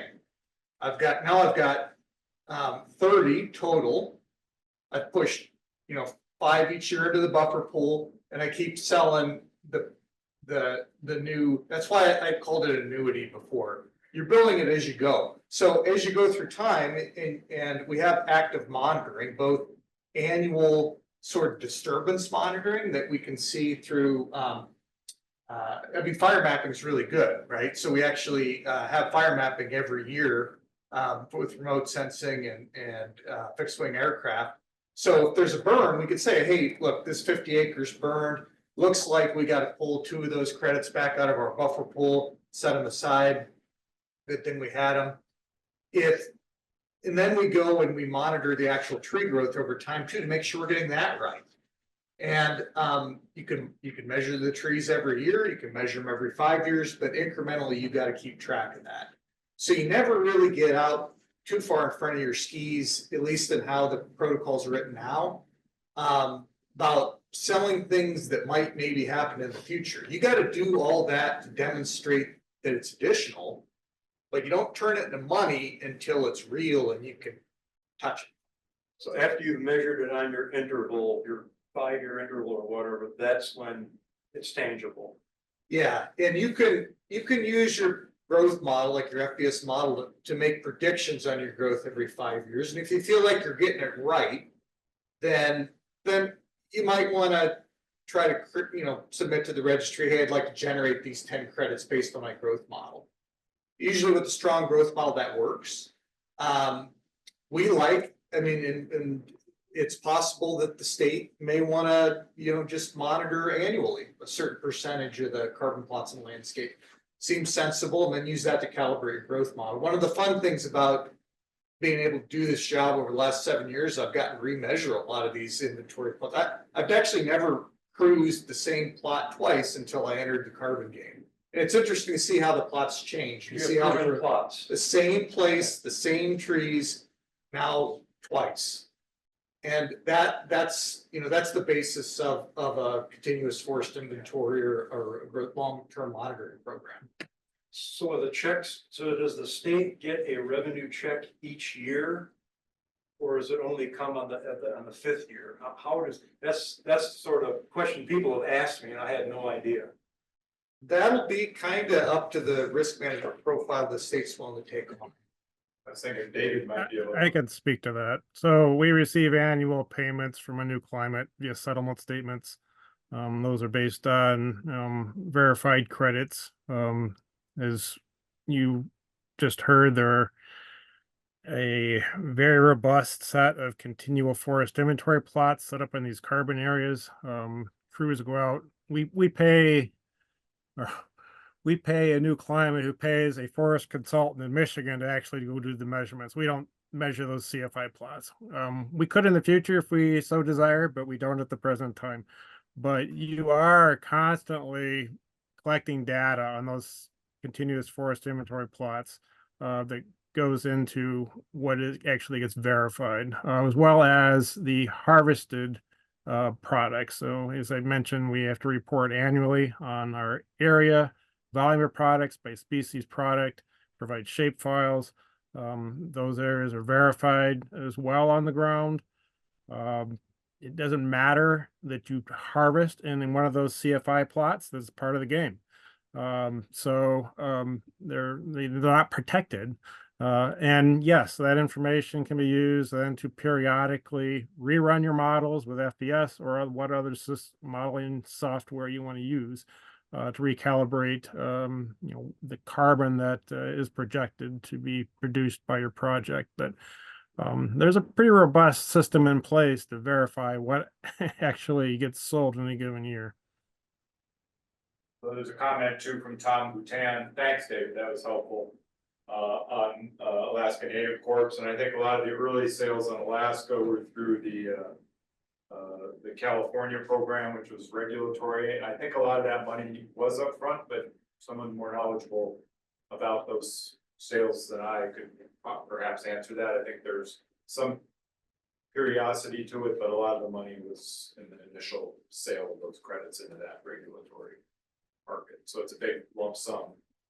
Regulatory, yeah. I hope I have that right, but that was my understanding of those early sales. There's not near as many of those sales occurring anymore because of changes, at least in Alaska, because of changes California made to encourage their projects to be within their state boundaries as opposed to external to their state boundaries. Yeah, questions, couple, let's go to Glenn here in the room. Yeah, I think we've worked our way around a lot of what I'm curious about, but I'm still learning. And I'm going to kind of do the statement of it and ask, is that right kind of approach here? So is this an issue? I'm doing some synthesis of my research on climate versus tree growth. We have some really excellent results.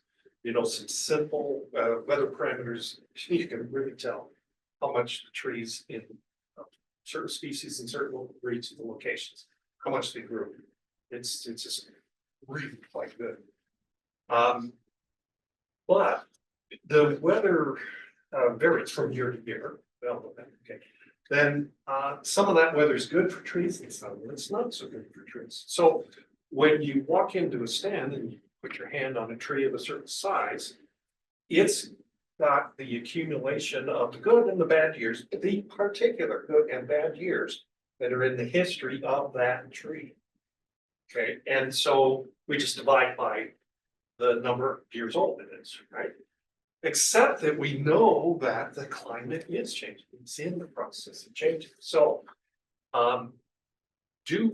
is that a problem? And in any stage of this, for example, the projection of the credits that you might be able to generate out of the project, or it's not really a problem because it's just going to verify, and if it goes up, if it goes down, you're going to capture that in your periodic inventory monitoring. So is there any element of this where we're at risk of any aspect by going on the historical record of how much the trees grew? Because the one thing we know is the conditions under which they grew are changing, and they're not likely to grow that way again.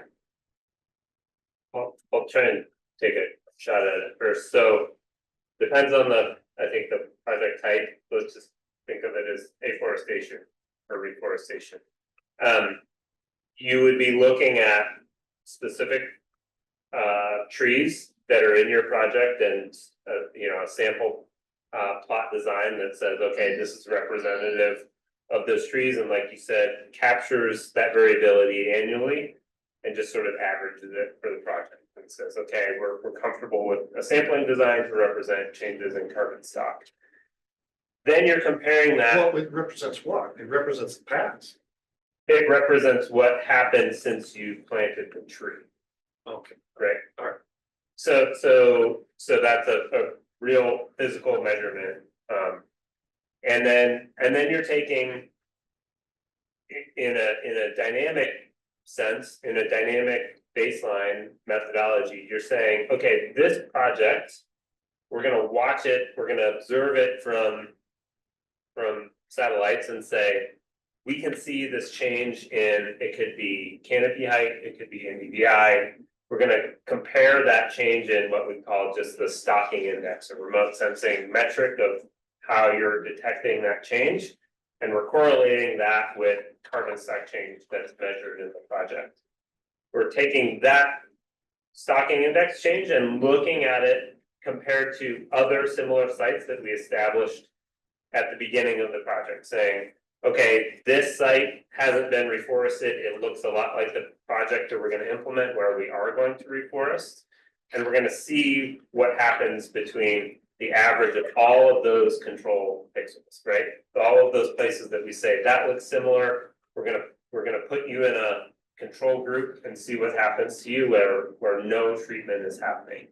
So then you're getting that stocking index change in real time as the project progresses, and you're able to compare whatever that metric that you chose, so canopy height change model or canopy height measurement from LiDAR or, you know, a synthesis of those data sets to say, okay, now we can see that this changed whatever 10% and the project changed 50%. And so we understand that those are both ex post measurements of project and control, and we'll take the delta as the carbon stock change. So it is all measurement based in a dynamic baseline.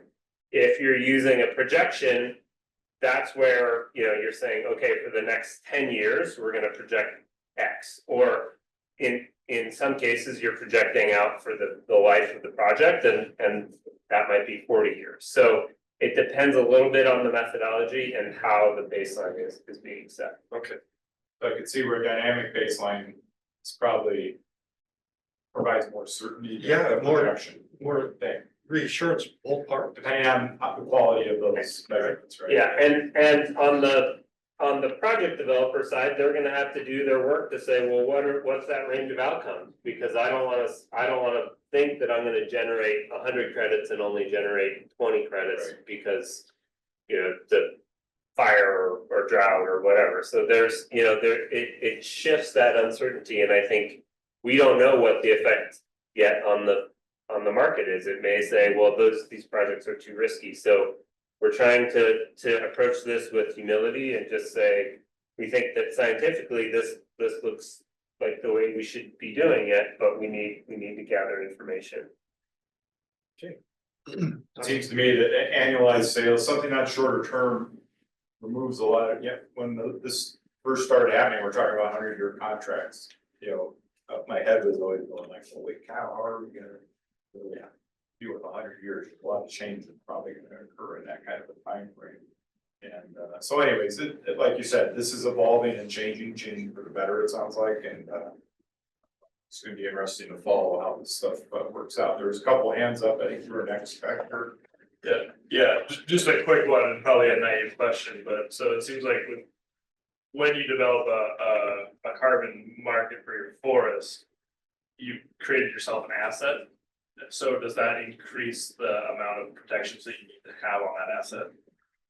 Just thinking about, like, does the state or whoever have those resources in their back pocket to be able to then come back to support like fuel breaks and fire suppression and all this? Trevor, you want to try and answer that one, or? It's a fantastic question. I wish I had an answer for you, but my answer is it's very much under discussion right now. You're right, the state has limited firefighting resources. You know, we're always going to place the priority for fire response on life, health, safety, communities, infrastructure, but where within that, given limited resources, do we set protection levels for carbon projects? And I'm not a fire manager, but I know the fire managers are discussing these things.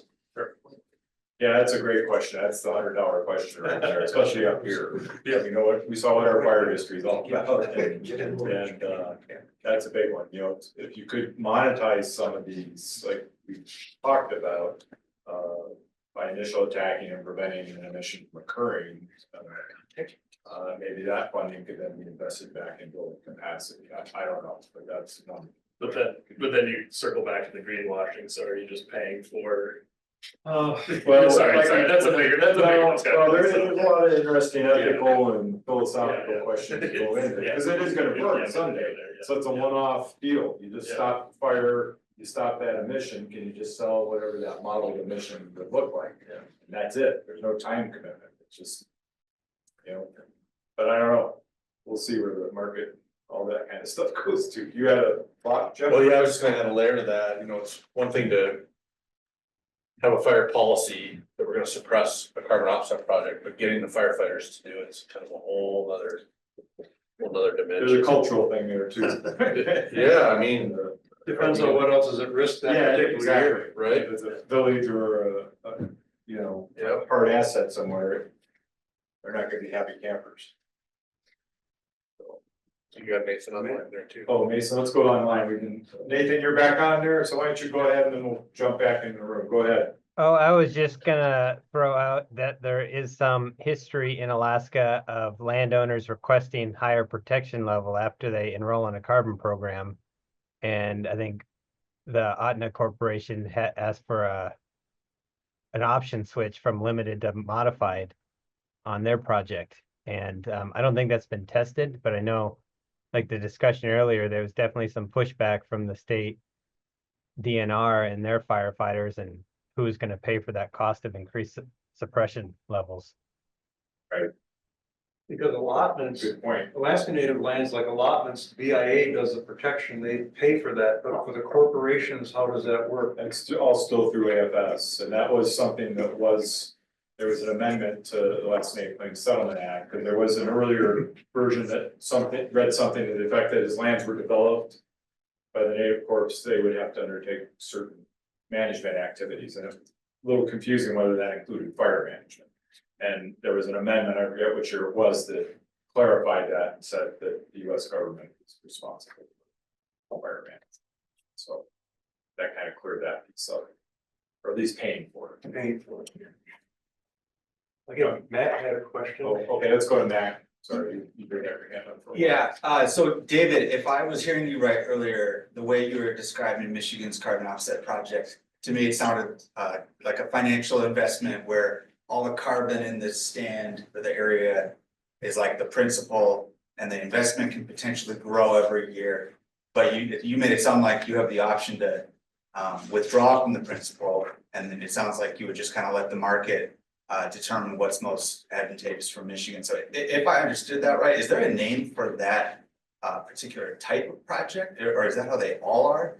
And one more question, and also a quick one for Spencer. The way you just used the term credits, it made it sound like there's like a standardized definition, like fixed quantity. Is that right? And what is the definition? Spencer, you want to answer first, and then we'll go to David. So David's looking like he's thinking about that answer. yeah, a credit is 1 ton of carbon dioxide or its equivalent. So if it's methane, it's whatever the global warming factor between carbon dioxide and methane is to make 1 ton of carbon dioxide. Yeah. Okay. Cool. So yeah. It's kind of like Bitcoin, right? Yeah. Don't say that. I know. So let's see, David, did you hear the question he asked? Yeah, I think so. So yeah, you can look at your forest certainly as a resource or a bank account for many different values, be it timber production, wildlife habitat, ecosystem services. Now for a carbon project, I did not mean to give the impression that somehow we play the market with how many credits that the project generates every year. That's kind of out of our hands per se. It's based on growth in the forest. It's based on, any given year, how much harvest we plan to, how much timber we plan to prepare. What gets harvested is beyond our control. Once it's contracted, it's up to the loggers to determine when they harvest it. And sometimes it doesn't get harvested.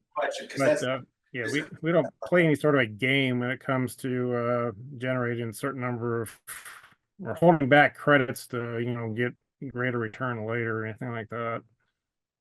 If I understood the question right. Yeah, I think you didn't hear him. He said. Yeah, David, yes, you answered the question because I misunderstood the point. The way I misheard it was that you could make harvest, perform harvest within a carbon offset area, which it sounds like is not the case. You can, yes. Yeah. So part of the improved forest management standard includes timber harvest, production of durable forest products. What I was saying with the continuous forest inventory plots, you don't protect them. So if they fall within a harvest area, whether it's a selection harvest or maybe it's a clear cut in terms of aspen, you do that treatment. If there's a fire and the CFI plot burns, well, when the CFI plot is re-inventoried, then the data for the project is updated. It gets fed back into the models and gets fed back into what credits you could sell from the project for that upcoming year. Those would be examples of reductions then to those. Yes, correct. Yeah, but for the harvested products, you get credit for selling that, a proportion of it. There's some accounted for leakage and things of that nature. So did that work for you? Yes. Okay, good. Let's see, we're over here, Dan, go ahead. Could, in the Tanana Valley plan, could timber harvest be treated like wildfire, such, you kind of suggest the idea where you basically do an accounting and an annualized payment on carbon growth. So if the state, had an opportunity to increase harvest, because there's more industry that was expressed interest, therefore more carbons be removed. It's like you have a wildfire, could the state just get a smaller check? But yet the forest products industry isn't really capped.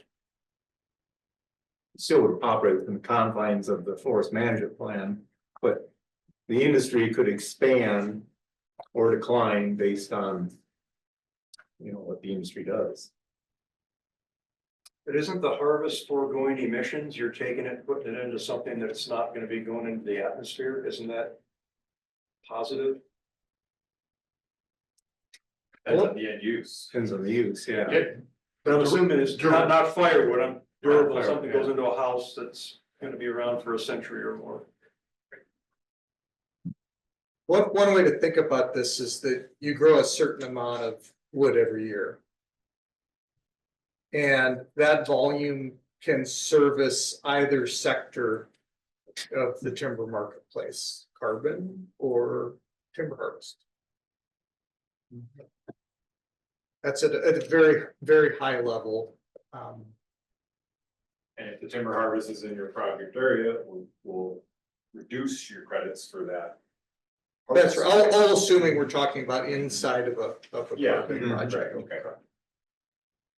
And then there's a lot of rain that year and there's a lot more growth, that's gonna be reflected in the measurements on your CFI plots, and maybe you 8% instead of your regular 5% of volume. And there's gonna be variance, right? Timber harvests, for practical reasons, and I'm sure David could speak to this. I mean, sometimes you got away with everything you planned with. Sometimes you fell short, sometimes you exceeded your goals. The protocols are designed to allow the flexibility to account for that without having the whole thing fall apart. Well, I thought, David, you made a good point. You might sell a sale, but depending on the contract, they might have up to 5 years before they have to harvest it. So Correct. And sometimes they never do harvest it and we get it back. And it just grows. on that. We got a couple more questions, but we are starting to get close to 5 o'clock, so let's go to the back of the room here and. One more question for David Price. It sounds like Michigan's really doing a lot to try to help address climate change. I'm wondering if your forestry department, office, whatever, has some directive to manage the forest for carbon. And I'm wondering how that effort might interact with the effort to develop carbon offset projects. Yeah, so we don't have anything statutorily that tells us to sell carbon. It is incorporated in the new forest management plan because it's a real thing. But yeah, I had some other thoughts, but they're probably out of my head now. Getting late back there, right? Any other final questions here before we start trying to wrap up in a few concluding comments from Tom? I had an afforestation question. So at one point I did an analysis for the Tanana Basin, and from the 1960 up to about the year 2020, about 3 orders of magnitude area burn that was harvested. So very little harvest relative to the size of some of these periodic massive fires. So if you had the ability to replant some of these burns beyond what's naturally coming back, as a way to really start sequestering more potentially. The 20%, Trevor, that's set aside for renewable projects, would that be considered a renewable project? Or when the legislature looked at renewable, are they talking like solar panels and? The latter, Tom. I don't think that would be considered a renewable energy project. It has to have that energy component, as in it's gonna produce power or heat. So the legislature would have to give an increment to the Division of Forestry to purchase seedlings to go out if they were gonna plant. It'd be a net cost that they couldn't spend on buying widgets. They'd have to put it back in investing into state land to do that. Likely, that's one of the hurdles we see with afforestation projects, is because there's higher upfront costs and longer return times on credit generation. Takes a while to sequester that carbon. Okay, But we haven't given up on it. oh, we got it. Yeah. I think we'll probably call it good on questions unless there's anything else online. I don't think I see any hands up. Any comments? Tom, I'll invite you up. Do you have any concluding thoughts you might want to make, or? You know, from my perspective, this has been successful because we've covered a lot of ground that to a lot of us, there's some element of mystery about this, and we're certainly not all gonna be experts, but this has really helped us. The fact that this is recorded, the questions are gonna be online. I'm gonna ask the presenters that afterward if they could share like a PDF of their presentations that we could put online for people. Because there are gonna be members of the public starting to ask questions about this as well when it comes time for public comment. So this has been really good. I've tried to keep an open mind about this. One thing that Alaska residents are gonna look at this, is this going to actually be a viable source of revenue? And that's one thing that they may comment to DNR about, you know, is this a good use of time and state land, or is there a better, higher use of it? So that's one thing, helping the public understand the idea of how these credits work, like the explanation you guys gave about how it occurs like that, and the buffer pool. I thought you put that whole pool up front at the beginning, and when you do it year by year, it's a different, and it makes sense. And if you don't use it, it's still there eventually. So I think helping the average citizen, that it's not gonna be, they're not gonna be forestry nerds like us, but they're gonna be wondering, what does this mean in terms of revenue to the state? Because that's ultimately what the governor wants from it. If you can make up diagrams that go with the best interest finding to help an average member of the public, your example of the annuities, that might help people understand it. Marty, we need to draft you, because I wanted to compliment you on your talk and reminding us of how we've addressed you know, issues about forests and forest management in previous times with a really good methodology and system. And so there were several people that asked individually if your presentation was going to be available. So so yes, good thumbs up. And your one diagram that showed the number of times it's been used and the topics, that's what comes to my mind when you guys are developing your next round of best interest finding. You could potentially show something like how these payments in theory would work over time in a visual format. But anyways, well done. So thanks again to all of our speakers today. Everyone, we covered a wide range of topics. Like I said earlier, I learned a lot from today. I got a lot more questions. And so kind of one of the questions we had was what next? And I don't know if that means more educational things that are more targeted on the whole topic of carbon and carbon trading. I have a sense that there's probably still an ongoing need for that.